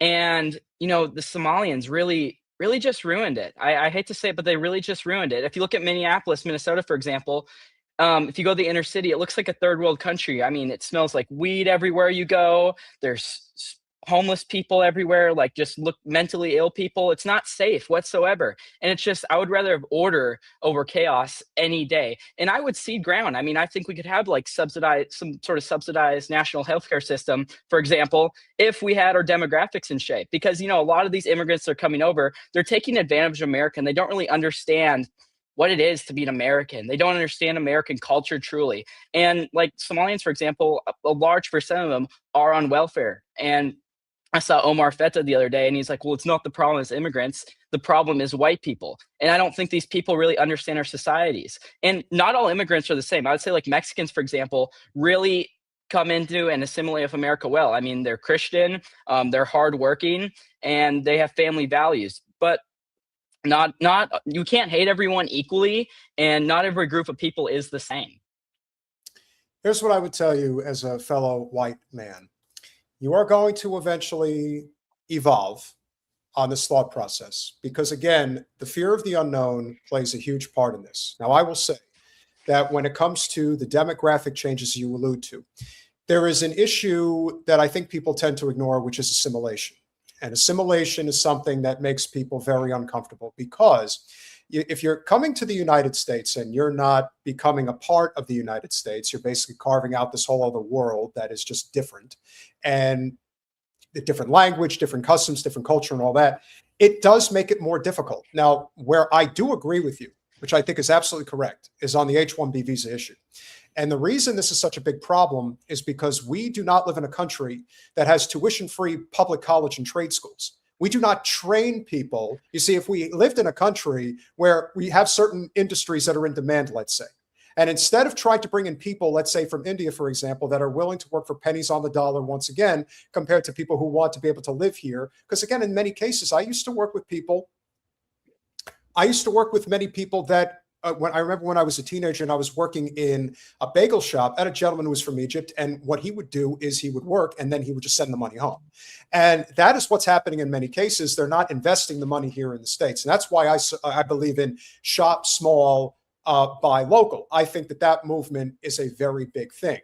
The other thing that I also want to address is that if the true concern is whether or not people of different cultures and creeds are adjusting to life in the United States in a way that would be accepting or less of an uncomfortable scenario that many people feel when they're living in certain parts of the country and they're used to certain culture for so many years, so many generations, is dealing with this issue of education, which is such a big deal. When people are desperate to put food on the table, when they want to succeed, and they see other people coming here from different cultures that were not born here, were not raised here, do not believe in the Constitution, if you will, and they're getting a leg up on everybody else, it's understandable why people will get resentful and look at them and say, well, you know what? My family's been here for 5 generations. Why should we have to continue sliding down when it's obvious you're giving a leg up to somebody else? So while I can't go along with you guys in terms of what I would consider the surface level of what this is about, I think what's under the surface is a lot more to the point of what I'm making, which I think you probably agree with. And if we're able to deal with that, if we're able to deal with, again, tuition-free trade schools, somebody wants to be a welder, somebody wants to be a computer engineer, an electrical engineer, I don't see a reason why we shouldn't be paying them to learn how to do it. You want to compete with China? You want to compete with India? That's how you do it. We have to have citizenry here that is actually capable of competing against that shit. And the only reason they don't do it is because the people who run the fucking show control everything and they want us to be slaves. That's the bottom line. And when we bicker back and forth about, well, I don't want to live near Somalis, I don't want to live near the Mexicans, and blah, blah, blah. At the end of the day, the people at the top, they win because that's what they want. So yeah. I would say that while we can't agree completely on this issue, I do think that there are pieces of this issue that I would like to think we can find agreement on. Is that fair to say? Yeah, I 100% agree. I mean, we could have we need to have better paying jobs. I mean, I think the whole college thing and how college is so expensive is just crazy, and how everyone needs to go to college is crazy. I'd also like to point out though that, Agreed. you know, Agreed. a lot of these Zionists are the same ones who support mass immigration. Oh, So of it's like, course they do. Of yeah, course so they do. and like the H-1B1 visas thing, for example, like even Trump, and like it's really the Republicans that support like H-1B1 visas, which is bizarre. Like if these Indians were so great and innovative and smart, why is it China importing, you know, hundreds of thousands of Indians to help their AI programs? I mean, that's just how I see it. It's China copies everything we do well.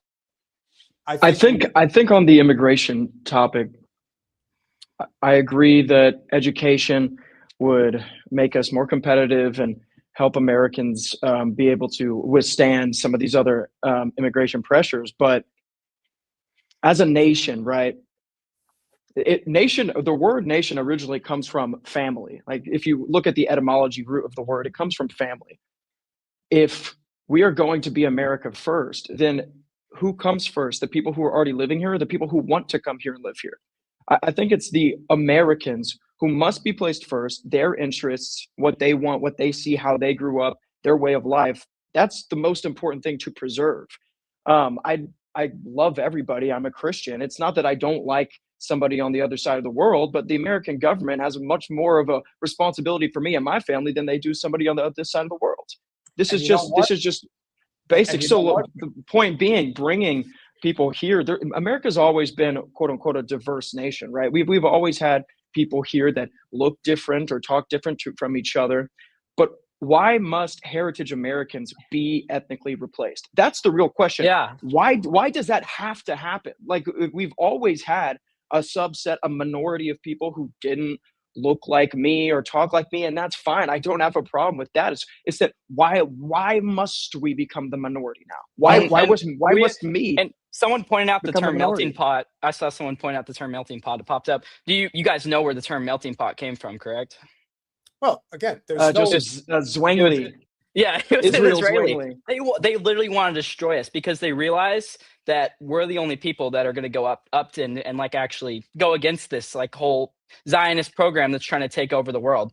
And also 100%, like we wouldn't have all these refugee crises in Europe or America, for example, if we weren't involved in these countries from the Israeli lobby. So it all ties back to them. Like we should have never been in Somalia. We should have never been in Iraq or involved in Syria. I mean, it's just, it all comes back to the same problem. I think you've hit on a lot of very key points, and I can definitely say that you guys are very knowledgeable beyond your years, which is great. I can also say that while I do not agree 100% with what you're saying, I also completely understand where you're coming from. I think people who have worked honest livings, honest lives, and they're seeing it deteriorate, and they did nothing to cause it other than a government that doesn't care about them or can't stay out of their way, it's easy to understand why people feel this way. And while there are people in the chat who obviously do not agree with what you're saying, there are those that do, and there are those who agree with where I'm trying to bring this conversation. And one thing we've learned over the last probably, I would say, decade or two, is that way too many people that are in these conversations very often do not want to have them because they're too uncomfortable. Because somebody who feels proud of their, we'll say, white heritage, for example, is considered racist. Again, that's something where, because the country is in such bad shape, that it becomes a lot easier to just dismiss it and say, well, those guys don't understand. Well, if you did not grow up, let's say in the coldest state and one of the most least populous states in the country, I don't think you'd understand. I don't think people truly understand what it's like to live in a state that's 20 below zero probably right now. It's not fun. And then if you grow up in Texas, in the South and in the heartland, it's two of the same as far as I'm concerned. You know, that's a different way of living than where I come from. I come from New Jersey. You want to talk about a melting pot of a state? It's one of the biggest, if not the biggest. And I can tell you that even though I'm from a different background, I understand where other people are coming from. And I want people to understand that if we are going to be a United States of America, there are core tenement issues here that while I do not agree with you guys, there are issues that we can agree on and that we should. Because in the end, It is the ruling class against the rest of us. And in the end, we will not be able to, it's like those meme cartoons that they draw where they're like, but at a time we were able to figure out how to crush the left, to crush the right. And then of course, everything behind them is like all burned to the ground. So we don't want to get to that point. We want to figure out how we can make this possible. Last thought before you go. What happens? Sorry. You really want to get this off your chest, Jeb, so I'm going to let you get it off. Go ahead. I'm sorry. I think like the biggest thing that'll bring the left and the right together, if the left could just stop this loony mass immigration idea, and I think that's it. And I think the left and the right could just come together and we could work together. Last thing before you go, what do you see is going to happen with Turning Point USA? I think you're going to see this Israel critical right wing take over. I think they're going to fight it. There's going to be some resistance. I'm hearing a lot of strange things. And I don't even know if I want to wade into it. I'm a TPUSA chapter member. You know what I mean? I'm not exactly trying to get myself kicked, but, and I will say on their behalf, there are some great America First people within that organization that I respect. Now, there are also some people who you could say have infiltrated it. They've infiltrated it for the sake of Israel. And so this is going to be a struggle that's going to continue. It's not going to end anytime soon. I think this is going to be something really leading up to and within the year 2028. I think it's going to be that election year that's going to be decisive. And there's going to be a victor and there's going to be a loser. And we, myself, and I'm sure Jeb as well, we're going to be fighting for the America First wing to take over by 2028. And we have a true America First patriot who's willing to come together with somebody on the left to free our government from Zionist control, but also somebody who's going to stand up for what it means to be an America First, as I would probably define it, probably Jeb would as well. Yeah, I 100% agree. I think that TPUSA is going to collapse in the next few years. I think they're going to be taken over by the Israeli donors. I mean, we saw a week ago or so, they endorsed Brian Donalds in Florida, which I don't know if he is, but that's like the Zionist Republican leader in Florida instead of James Fishback. I'm in Florida. Oh, you're in Florida. Okay, awesome. So like James Fishback, it seems like what I've seen online, a lot of Gen Z supports James Fishback. And I think that was a great indicator that TPUSA already out of the gate endorsed Brian Donalds because, TPUSA, it's for Gen Z. And obviously some people still listen to Gen Z. I mean, some people still listen to TPUSA if they're in Gen Z, but I don't think it's going to last long. I don't think Erika Kirk can really run it. We could talk about her, but that's a whole nother conversation. But the question is, what rises after Turning Point USA once it collapses? That's what I think is the big thing, which I don't know. As somebody who's been a student of politics for 35 years, it's amazing how time flies. I will tell you that if there is an off-ramp to the two-party duopoly that leads, it's a highway to nowhere, America First that's the movement. And whatever that's going to look like, whether that's going to come with the creation of a third party, whether it's a takeover of the Libertarian Party, whether it's a takeover of one of the two major parties, which again, I think the way that the citizenry is moving, they want to get away from that, which is good. We should have a plurality system as far as I'm concerned, something more like our original brethren, more of like a parliamentary system where we have a whole bunch of different voices and we don't just have this, you have two sides of the same bird. Take your pick. We don't want that anymore. But I do think if there is a pathway away from it, it is the America First movement, because I think it's attracting the most people. It's bringing the most people together. And when you consider what the future of the United States looks like right now, it looks pretty grim. So it is imperative upon us to continue to have these conversations. I want to thank you, gentlemen, both for coming on this evening. You are doing a great job, albeit we have our disagreements, probably pretty strong ones. But in the end, we're not supposed to agree on everything. That's not what America's about. It's about having these disagreements, but in the end, saying, am I for the red, white, and blue? I am for the United States. And so with that being said, guys, links are in the description for both Jeb and Nicky. I am sure, knock on wood, this is not the last time we'll be speaking. And let's definitely figure out at some point down the road to hopefully meet up in Washington, D.C. Thank you, Peter. Let's do it. I'd love to, Peter. Thank you so much. Have a great night, gentlemen. We'll be in touch. Yes, sir. You too. Bye-bye. If you enjoyed this conversation, which I'm sure you enjoyed some of it, maybe not all of it, please consider going over to patreon.com/revolutionary change. For as little as $5 a month, you can become a supporter of our small but mighty yet very suppressed and growing channel. You think that our channel hasn't been suppressed? You know, a couple of weeks ago, we were up at 1,500 live viewers, and tonight we've been hovering around 600, 650. Hey, it is what it is, but we're not going to shut up, and we're going to keep fighting and speaking truth to power.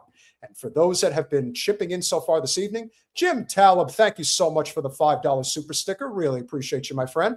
Duchess of Camelot with the $10. I'm so angry and heartbroken. Well, you know what? A lot of the country is right now, too. I totally get it. Kenman G, haven't seen you in a while. Thank you for the 279 Canadian A. Zionist terror logic comes to America. It's been here for a while. It's just out in the open now. Mark J with the $2. Thank you for your voice and courage, Pete. Thank you for your support, my friend.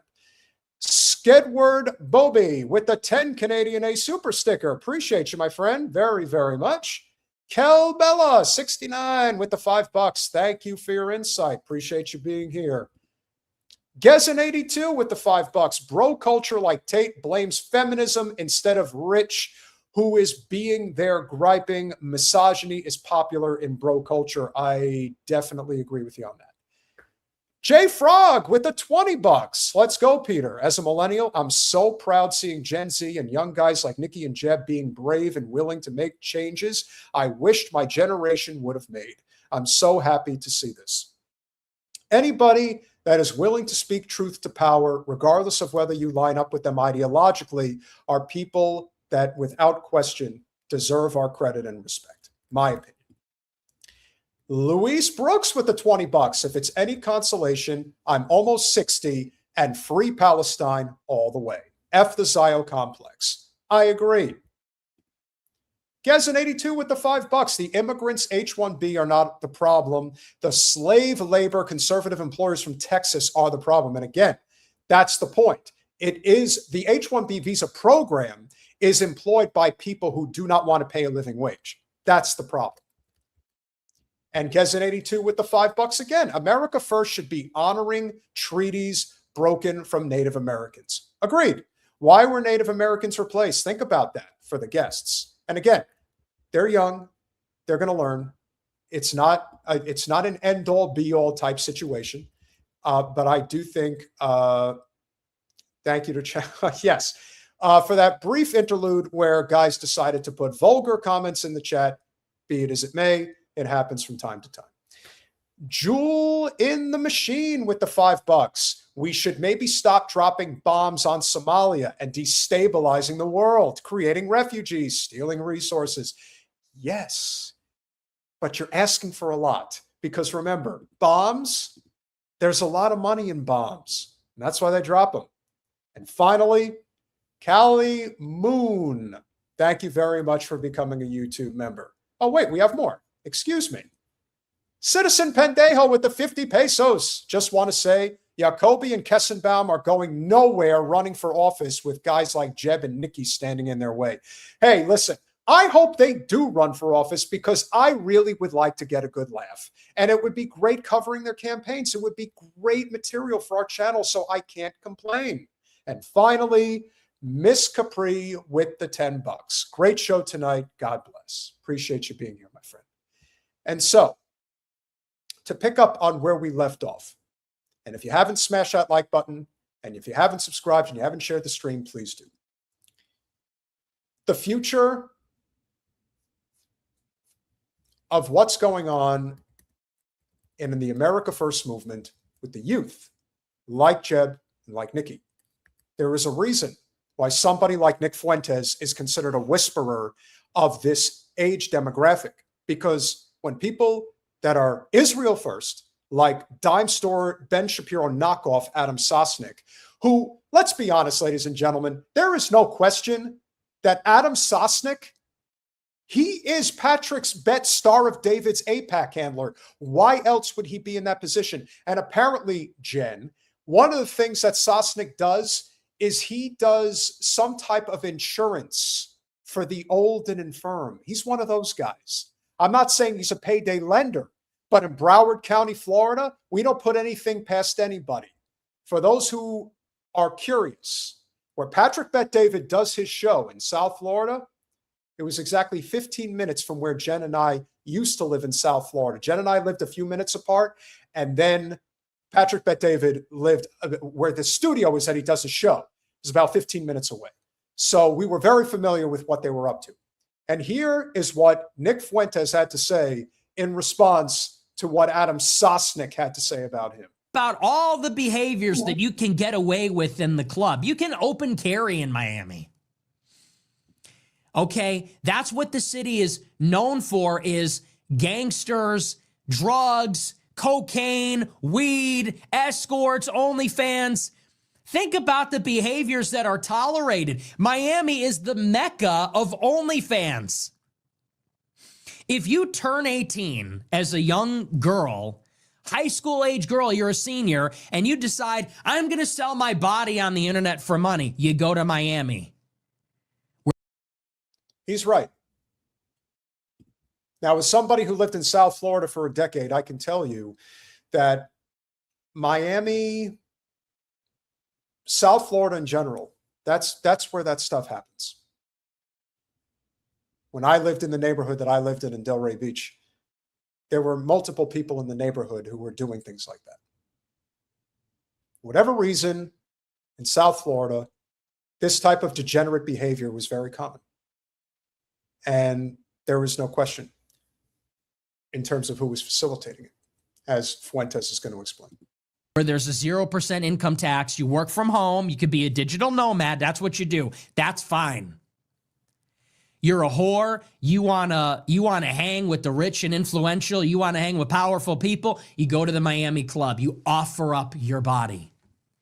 People in the club are doing blow, they're doing weed, they're doing everything you can think of. That's fine. You walk up and down in Miami Beach, they got the inclusivity flag, you know, that like gay pride flag on steroids. All that stuff is fine. That's the country we live in. But again, you put on a song that says Heil Hitler and everybody loses their minds. Now, what are we to conclude about the country other than that this country is run by Jews? This city is run by Jewish gangsters. And what actually are their values? You know, I see Adam Sosnick on PBD losing his mind about this, freaking out. And it's like, dude, you sound like a woke leftist piece of shit when you talk about this issue. And I think about this guy, Adam. He takes so much pride in he's this guy from the club. Oh, I know the best clubs. He's like a proud degenerate. And he's right.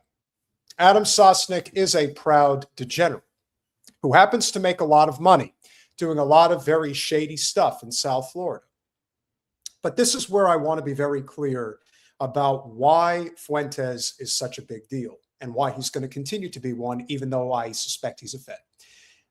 He is speaking to a lot of hurt young men in particular, either because they can't get a date, either because they can't get laid, or they cannot succeed economically.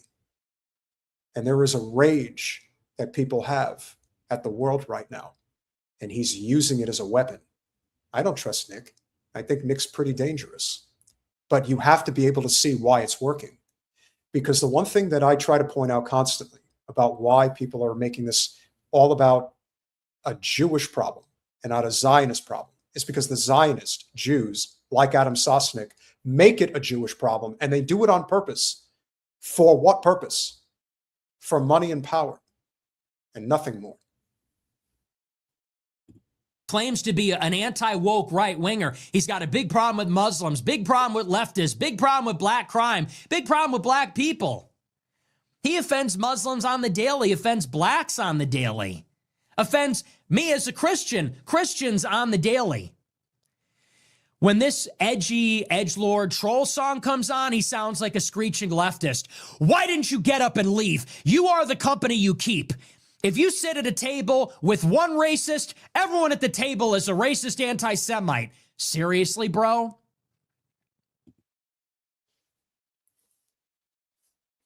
You can understand why people are tired of the pro-Israel shtick and how they're going to continue to crash out. But this is also one of the reasons why he's growing.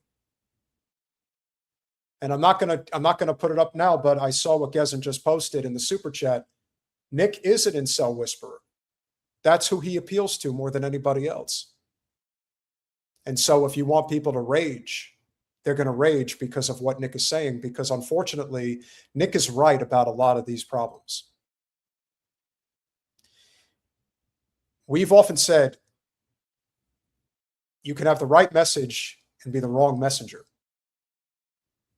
I always pointed out that RFK was right about the food additives and private equity. He was wrong about a lot of other things, but he was right about those two key issues. And so the argument could be made, especially for a Zionist like him, I'm sure there's a lot more to it than what's on the surface, that particular issue with RFK being a big messenger for food health and economic prosperity for the masses. Right message, wrong messenger. And in the same case with Nick, he can have the right message, but he is the wrong messenger, because where he takes his message, he does not offer solutions to the problem. He just offers rage. You know what rage gets? Clicks, money.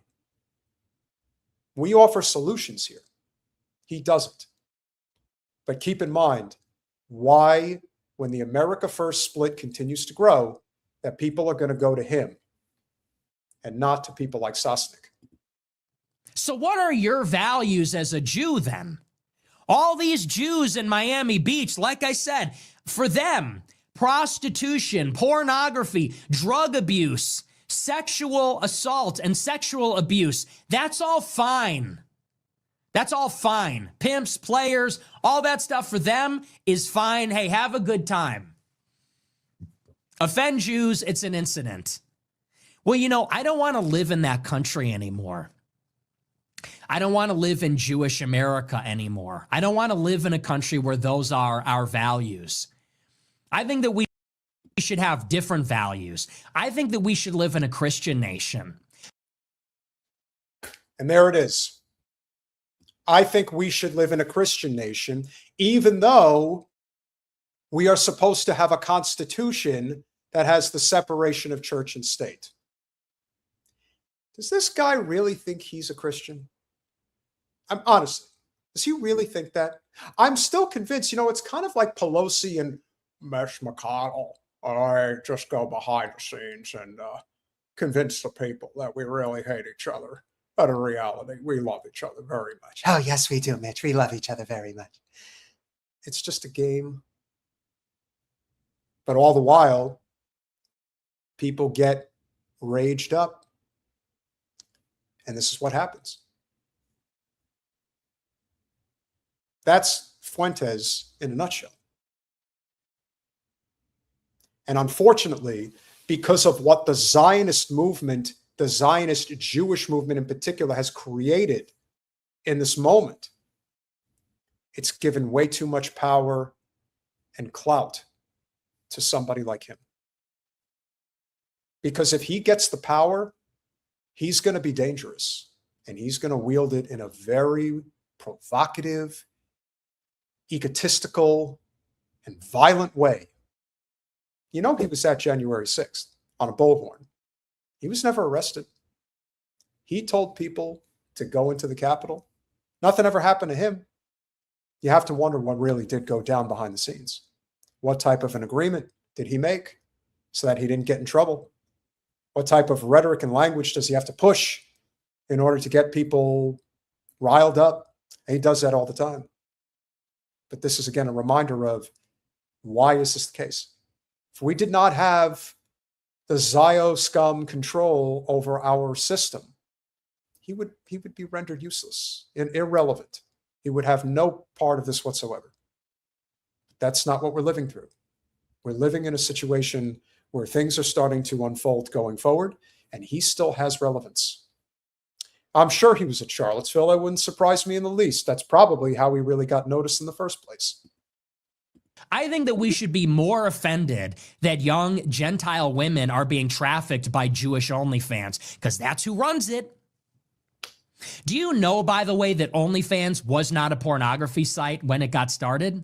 That's true. OnlyFans was an alternative to Patreon. It was just another subscription website like Patreon, like any other one that you can think of. That is until it was acquired by a Russian Jew. And then he transformed OnlyFans into a business where Gentile women are trafficked for money. He turned it into a business where young women turn 18 and it is totally destigmatized. They start selling softcore and hardcore pornography of themselves. And by the way, those are our women. America is the biggest market for OnlyFans. American OnlyFans creators are making millions, maybe billions of dollars. Those are American girls. Those are American women that are being trafficked.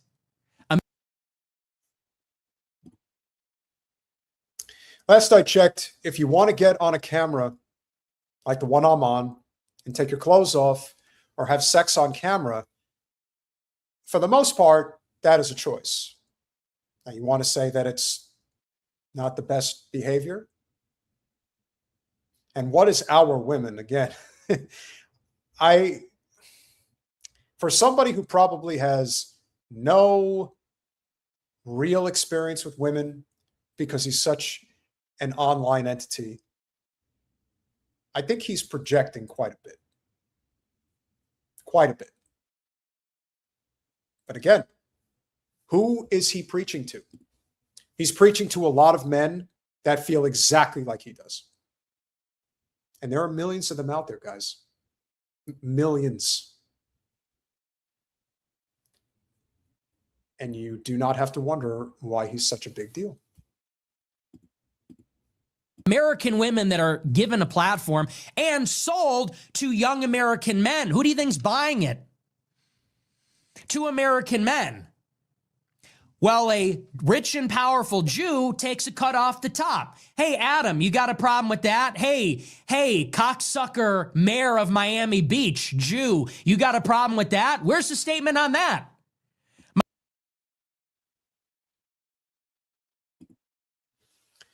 When the mayor of Miami sends the Gestapo police to people's houses, asking them, why did you post this about Israel on Facebook? All you're doing is helping him. You help people like him. We went through something similar, but being able to discern between the stories and what is relevant and what is actually effectual discourse versus not. That's not what he wants. But he is right about the mayor of Miami. He is right about that. But this is, again, the whole thing about right message, wrong messenger, because we know what his intentions are. They're not good.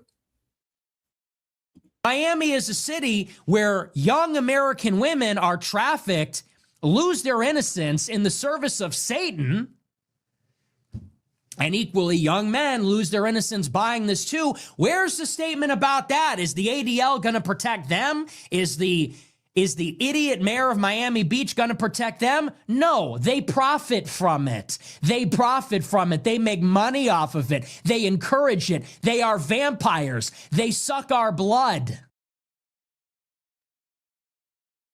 So now Jews are vampires.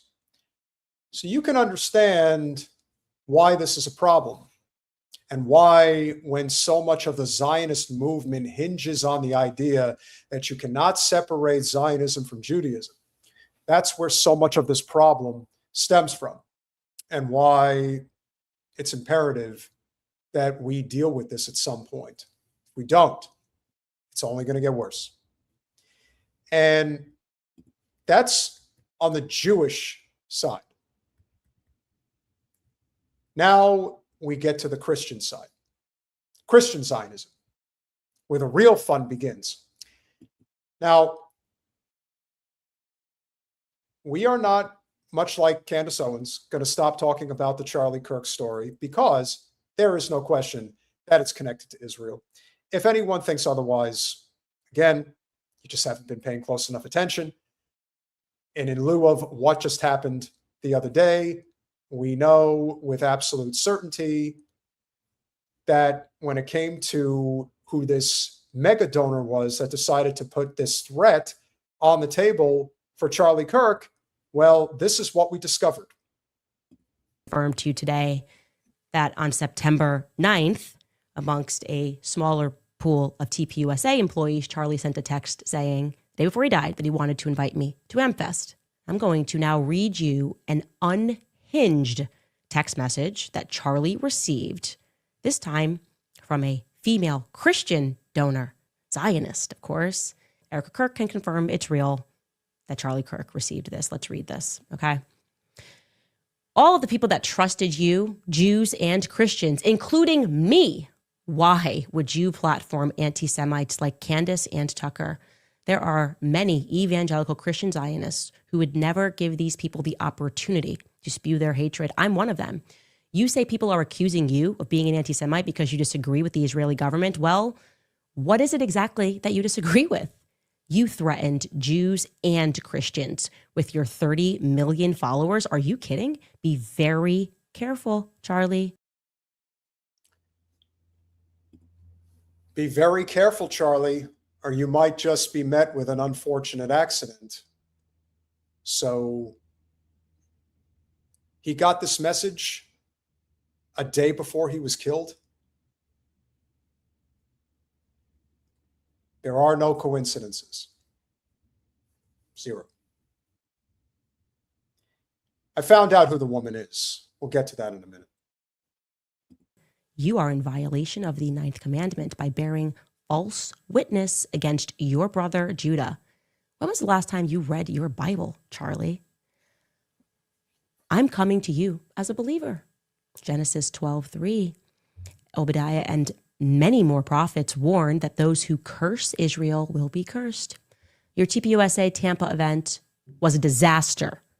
Michelle Bachmann was booed, and about 10% walked out on her when she talked about standing with Israel. You brag about how you convinced all these young voters to vote for Trump, but you can't convince them to stand with our Jewish brethren. This is not a joke, Charlie. I'm coming to you as a sister in faith. You have accomplished so much by the hand of the Almighty, but he is going to lift his hand from you. Don't fall for Tucker, Candace, and the rest. The Jews are under attack. God warns us in the last days that he will wipe out the descendants of Edom because they stood by while their brothers, Jacob, Israel, was held in captivity and did nothing. Don't be counted among the Edomites. And this is a Zionist, but this is a evangelical Christian Zionist. And they're just as crazy, if not more so. One big difference is, in many cases, they're willing to take up arms in a way that Zionist Jews would rather just have somebody else do. Yeah, she's definitely a crazy person. She's got a little bit more to say. It will be to your peril, as well as the unfinished work God was going to do through you. Oh, but it's in a Bible verse, so he should be like chill with that. No, he wasn't chill with that. He did feel threatened by that. That feels like you're pretending to be a Christian, but you have specific marching orders, and you don't think there's a single reason why Charlie could reasonably critique what Israel is doing after what's been done in Gaza. They've effectively have turned Gaza into a parking lot, and this is how you come at him over Tucker's speech? And what was in Tucker's speech that was so significant? Tucker's speech at the event over the summer for TPUSA was to go directly after Israel. It was the same thing that happened with Dave Smith's debate with another Ben Shapiro dime store knockoff, Josh Hammer. They know where their bread is buttered because they know where the money's coming from. It's coming from the pro-Israel lobby. That had a substantial part. It had in part why the organization was funded the way that it was. That's why as soon as Charlie was assassinated, little Ben steps in and says, I'm going to give $1 million to TPUSA. Now, of course, I doubt that was coming directly out of his pocketbook. or maybe he carries a man purse, who knows? But there's no way that that wasn't a political maneuver. And it was all set in motion in terms of how it's going to unfold. So if you want to know who this person is that actually did it, Colin, can I have the article, please? May I present to you? This is from the Jerusalem Post.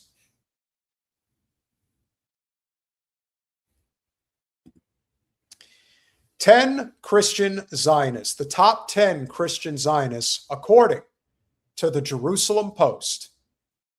This is from a while back, but I found it. Lori Cardoza Moore. She is number 2.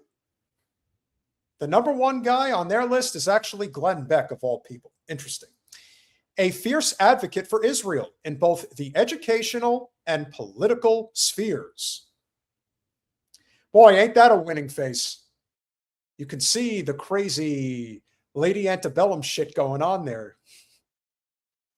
Do not mess with my Texas. Do not mess with my Southern fried cooking.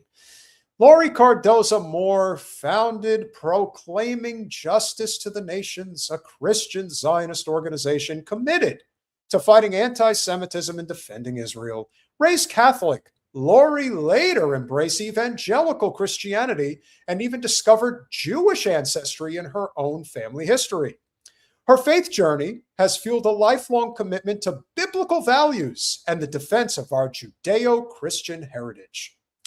Lori has been a fierce advocate for Israel in both the educational and political spheres. She has led successful campaigns to remove anti-Semitic content from school textbooks and has helped pass anti-BDS legislation in Tennessee. She has spoken at the Knesset and worked closely with governors and legislators to promote pro-Israel policies. Lori's media presence, including the show Focus on Israel, reaches millions of people around the world with a message of Christian support for the Jewish state. Now here is Lori Cardoza Moore deciding to make a Facebook Live video after the event over the summer. And pay close attention to the words she uses and remember the words that were used in that text message. With his mocking voice and his mocking laughter, they were horrified by what they saw. I had 3 couples reach out to me who had been to the Turning Point USA conference. And this was in Tampa a couple weeks ago. They called me and said they were horrified by what they saw. Horrified. They saw Tucker Carlson get up and act like another crazy person. Well, crazy definitely knows crazy. And in addition to that, if there's one thing that I believe that Lori Cardoza Moore understands is crazy. But also, when they say a lot of people have been talking to me about this, usually means I've been talking to myself about this and I want to get it out there. You know, a lot of people have been saying such and such, such and such. Yeah, no, not really. Talking, condemning Israel, praising Qatar with his mocking voice and his mocking laughter. So Tucker gets up and speaks at this conference in Tampa, TPUSA, and right after him comes Michelle Bachmann. Michelle has 5 minutes to make an argument for why we have to stand with Israel to these young people at TUSA. When she starts talking in that conference about supporting Israel and why America should stand with Israel, the people in the audience start booing her. Great. And it could very well be that you had young people like Jeb Baugh and Nicky Rudd.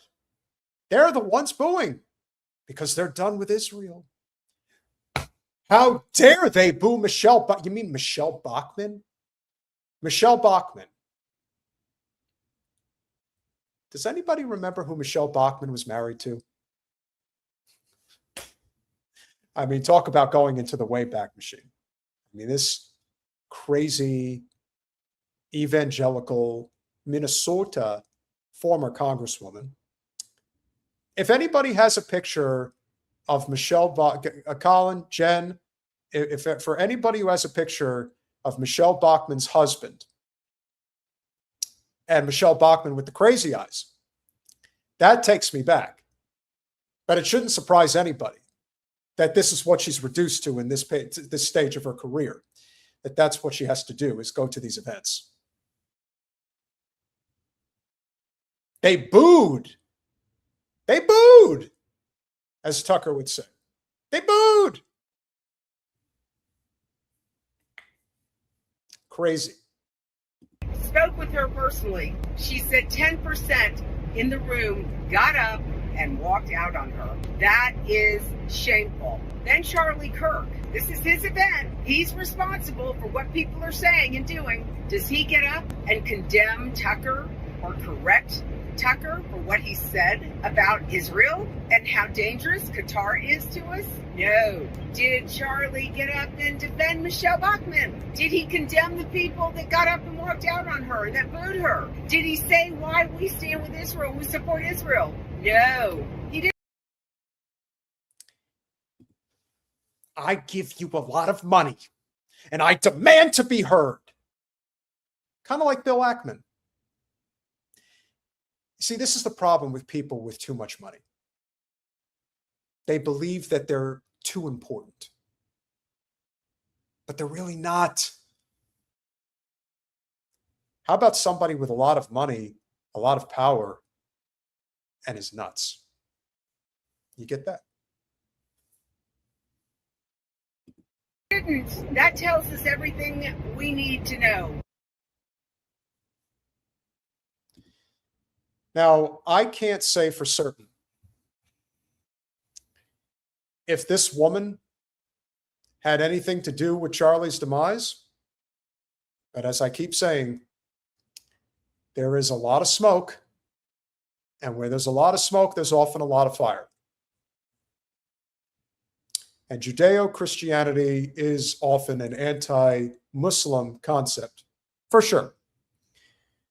But without question, do I think that there is an underlying problem here? And do I think that this woman should be investigated? Yeah, I do.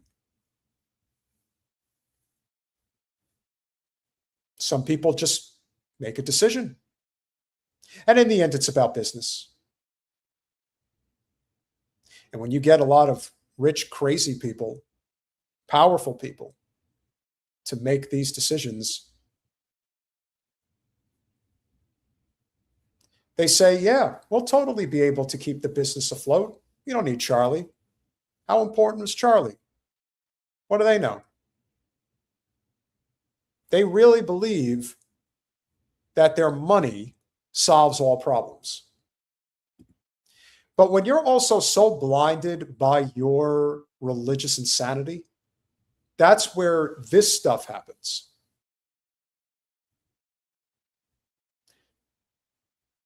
The Schofield Bible, it is an affront to God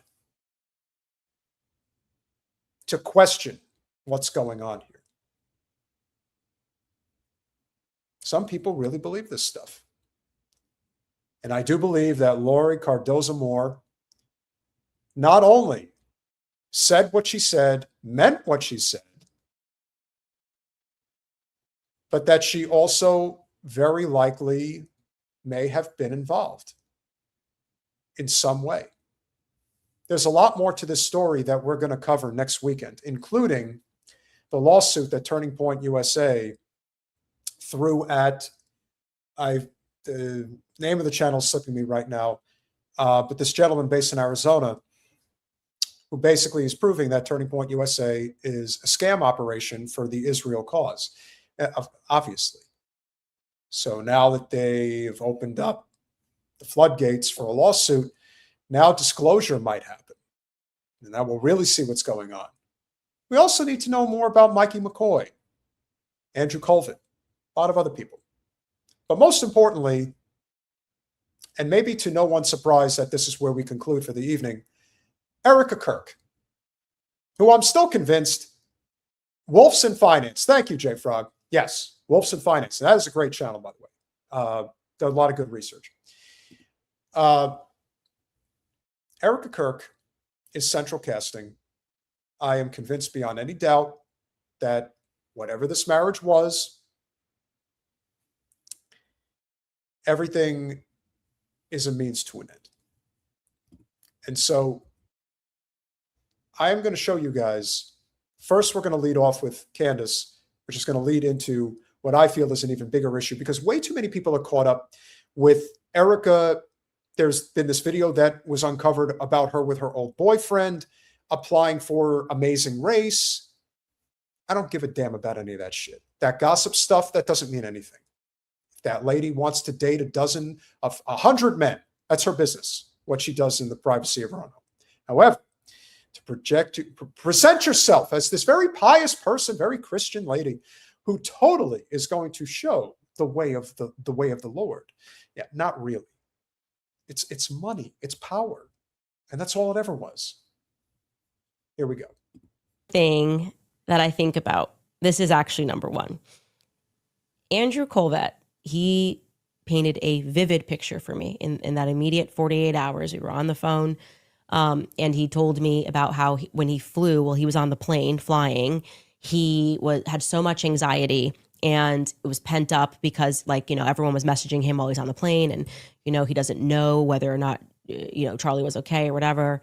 And then he said that anxiety, he said, as soon as the plane landed, I got off of the plane and ran into Erika's arms on the tarmac and boohoo cried. He said, like, basically, like, you know, like, fell into her arms and cried because he had so much anxiety. Their planes landed an hour apart. So I just thought it was interesting that she waited to go to the hospital, because who could say, I think we can say what we would do. We'd probably go right to the hospital. And, you know, she did tell me that she found out Charlie was dead before they took off in Arizona. And I think about, like, why wait an hour on the tarmac? And then, despite waiting for him to land, they then went into different entries into the hospital. Erika went through the back and Andrew went through the front. So there's a lot there that doesn't make sense to me. But the hour waiting on the tarmac bothers me. Mm-hmm. You see, I think whoever put this together and gave it the green light didn't fully think it through, that all these months later, people would still be pushing this hard to get to the truth. And at this point, I think they're just hoping that somebody flips, that somebody gives up the information. And I mean, again, I think all of the information is out there. All of it. Israel 1000% was involved in this in some way. And whether they flew in the assassins, I'm still convinced, if he is deceased, that the way he was taken out was basically with a bomb in his lapel. Exploded, saw the blood shoot out, and there he went. Yeah, there was a Tyler involved, but not the Tyler that they're telling us. And much like in this case, Erika Kirk, who is definitely hiding stuff, she don't want to talk about it. And eventually somebody is going to get confronted. Now, right now, she hasn't been confronted because there's too much going on. There's too much money involved, too many events going on. But when the money starts to dry up, when the organization starts to fall apart, they're going to have to answer for this. They're not going to be able to run away from it. They'll try, and they've tried, but it won't work. It's not going to work. Because you are with other people, you should get to the hospital as fast as possible. And why are we waiting for Andrew Colvett? I've really got to sit with that. That's such. I've been sitting with it for 3 months, and this does feel like therapy that I finally got this off. I mean, that sounds 4 months. I need to go back and pull those plane records. He landed a lot later. That is more than an hour, if I'm remembering correctly. So the great noticing continues, as the saying goes. And as I said, Charlie was her friend and vice versa. Regardless of what you think of their politics or anything of that nature, there's no question that they shared some type of a bond that was very, I would say, sibling-like. At least it's what it seemed like to me. And my suspicion is that she never trusted Erika. Something was always off. Charlie was smitten because she was an attractive blonde, and he was definitely punching above his weight class in terms of the looks department. And so as a result, she was trying to get him to see things that maybe he couldn't see. Now, whether it was ever said explicitly or not, I don't know. How much did Charlie really know of her past? She also had, I think Erika has, correct me if I'm wrong, guys, but I think Erika's got like 6 or 7 years on Charlie. And when they met, I want to say he was like 23 or something like that, and she was 30. So when you talk about the great noticing, and in the case of what has Erika Kirk been up to in her past, that's very perplexing in terms of her behavior. This is Erika from over a decade ago applying for a position with Diana von Furstenberg. Say if I said that right, Jen. Talk about a very sought after position. Here's what she had to say. Tell me about your experiences in fashion. I did not go to fashion school, but I am self-taught. So I graduated with political science and international relations. And although that background to some might seem a little bit foreign to the fashion world, I think that it's actually very helpful because fashion is international and you have to understand people because the consumer is what's buying your product. And if you are able to create a line or a brand that embodies international aspects, whether that be art, architecture, anything that's different with the fabrics and the feel of the brand and the line, that draws people to it. And so for me, I'm looking at this from a pragmatic business standpoint. Although I don't know how to sew and cut, I mean, I can sew a pillow together, but I can't take fabrics and create this couture dress. That's not me. But I'm able to see design. I'm able to pick up on certain things and be able to put things together. So for me, not necessarily having formal training, I would rather learn from people and individuals than from textbooks. I even had that life experience with my family. I come from a bloodline of entrepreneurs, and I learned from my mom, how to basically run a company, and that's how I was able to formulate my nonprofit. And that's Yes, formulate a nonprofit. Exactly what nonprofit are we referring to? And of course, her mother is also intelligence. That's pretty well documented. So when she talks about these issues here, she's very rehearsed, like extremely rehearsed. It does not come off as a very genuine person. It's like that fake smile. I don't have any skills. Did I get the job? Well, it depends on if the boss wants to fuck you or not. Sorry, chat. In some cases, it's really just comes down to that factor. what also made me change my major, because originally I was business. So I do feel like I'm self-taught because I'm able to read and educate myself. I think education is one of the most important things you can have, and being able to take my eclectic background and just mix it all together, I think is what makes me so unique for this type of opportunity, because I'm a Jane of all trades and I'm not afraid to learn and be a sponge and absorb, because that's how I was able to play basketball in college. I've been trained to be a leader, but at the same time not be so high up in the clouds where I don't think I have things that I'm still learning. Can somebody verify that this woman played college basketball? Because that would be an interesting thing to look into. Maybe she rode the bench. Who knows? But I am curious about that one. Erika, what does fashion mean to you? I grew up being a tomboy, so I was always in Jordan, whether that be the jersey or the shoes. So growing up, I kind of missed the whole dress up as a princess type phase. I was even too embarrassed to paint my nails. Like, that's how pathetic it was. But I did dress up as a princess once, and take that back. So to me, fashion is basically a form of art. It's expressing yourself. It's being able to put together an outfit, or to be able to buy something off the rack and create your own type of masterpiece in some sense, and being able to wear that proudly, and it speaks for itself. And when you have outfits that you're proud of and you feel confident in your outfit, that makes your whole day so much better. Thanks. Notice something about these clips that we've discovered.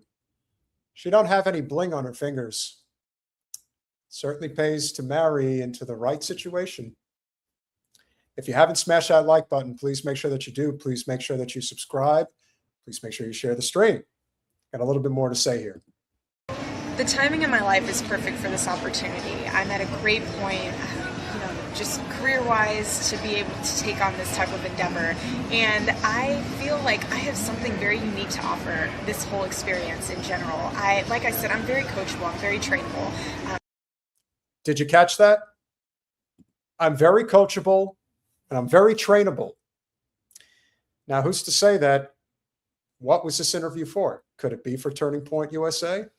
I'm not sure, but it could be. And a lot of people just want to, some people think she's hot. But what I see here is an op, somebody not to be trusted. Very smooth. But hey, coachable, trainable.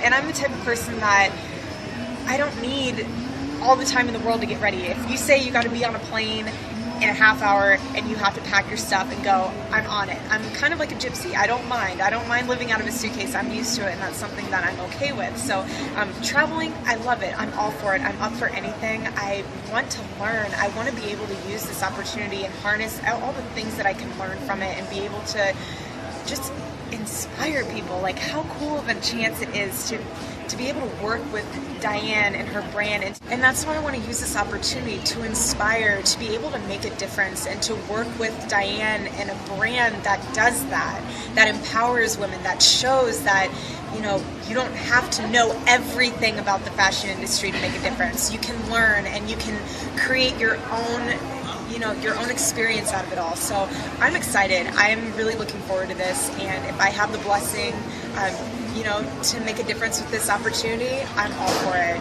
Ready to pack my bags. Aren't you now? It would not surprise me if a similar conversation went down when she was being interviewed by Charlie Kirk and his organization. This is big business at a very high level. And that is definitely a fake it till you make it, I agree. But therein again lies the rub, which is this is not somebody who seems very trustworthy. This is also somebody who has very much desired the spotlight for quite some time. And now that Charlie is no longer there and she is in control of the organization, you're now seeing what happens when somebody with that type of personality gets control of things. A kid in a candy store.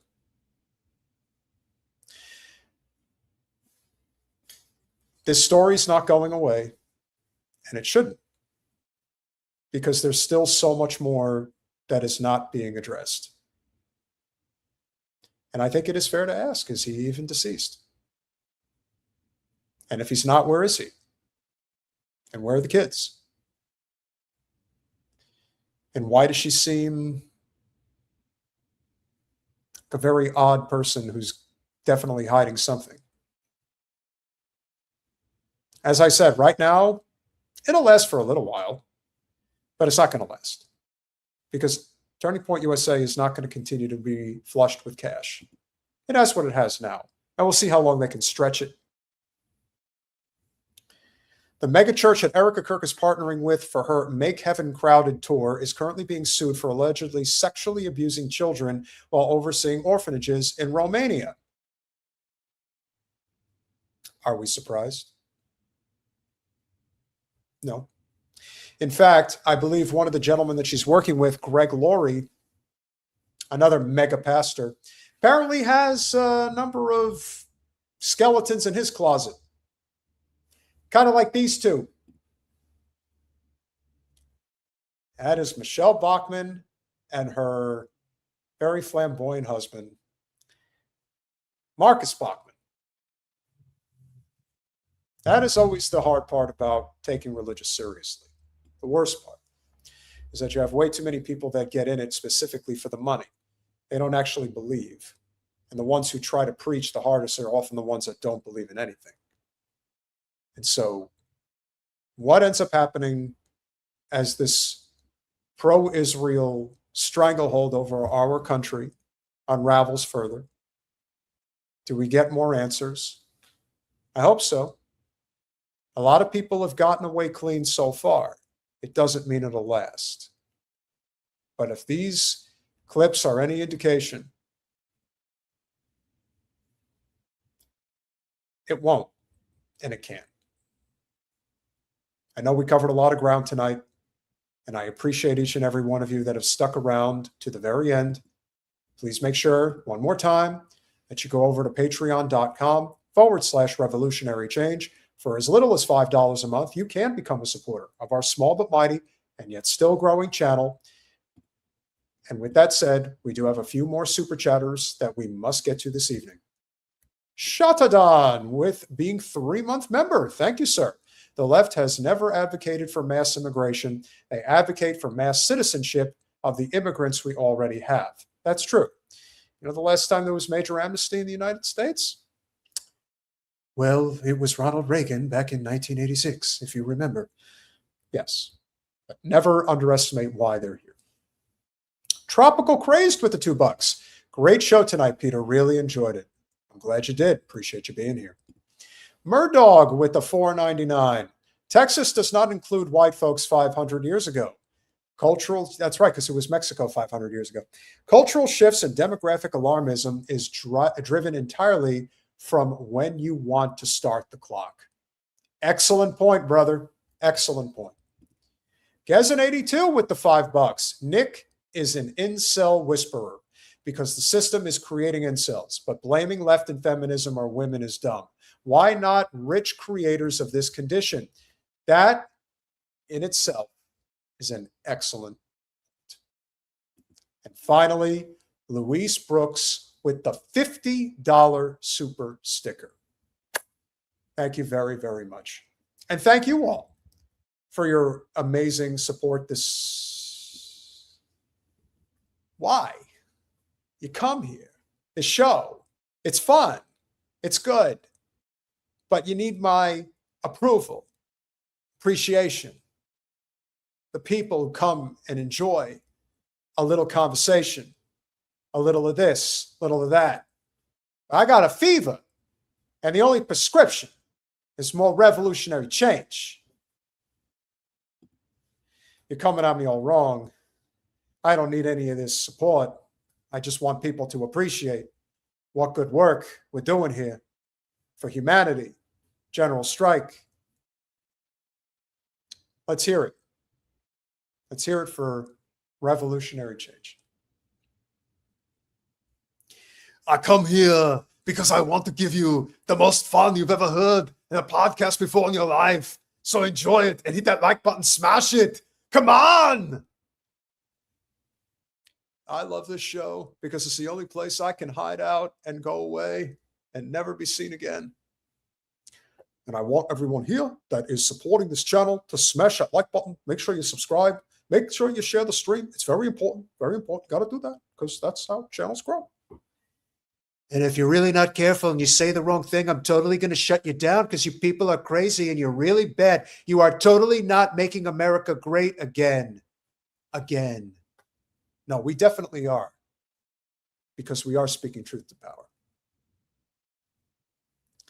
But excuse me, I saw someone in the chat say, are you still talking about Jeffrey Epstein? That guy's been dead for a long time. Why are we still talking about Jeffrey Epstein? We're still talking about the issues that really matter. That's what we're doing. Don't you ever question whether my Ben Shapiro is good or not. Okay? I just haven't hit puberty yet. I'm caught in between. We're going to deal with little Ben soon enough. Jen, who do we have on Monday? I am not remembering right now. Is it Fugelsang on Monday or is that Thursday? What do we got on Monday? I'm going to let everybody know, so you make sure you come and join us on Monday. Who do we got? Ah, there we go. This will be fun. Guys, I actually found a clip earlier today from the 1950s of JFK talking about the Middle East.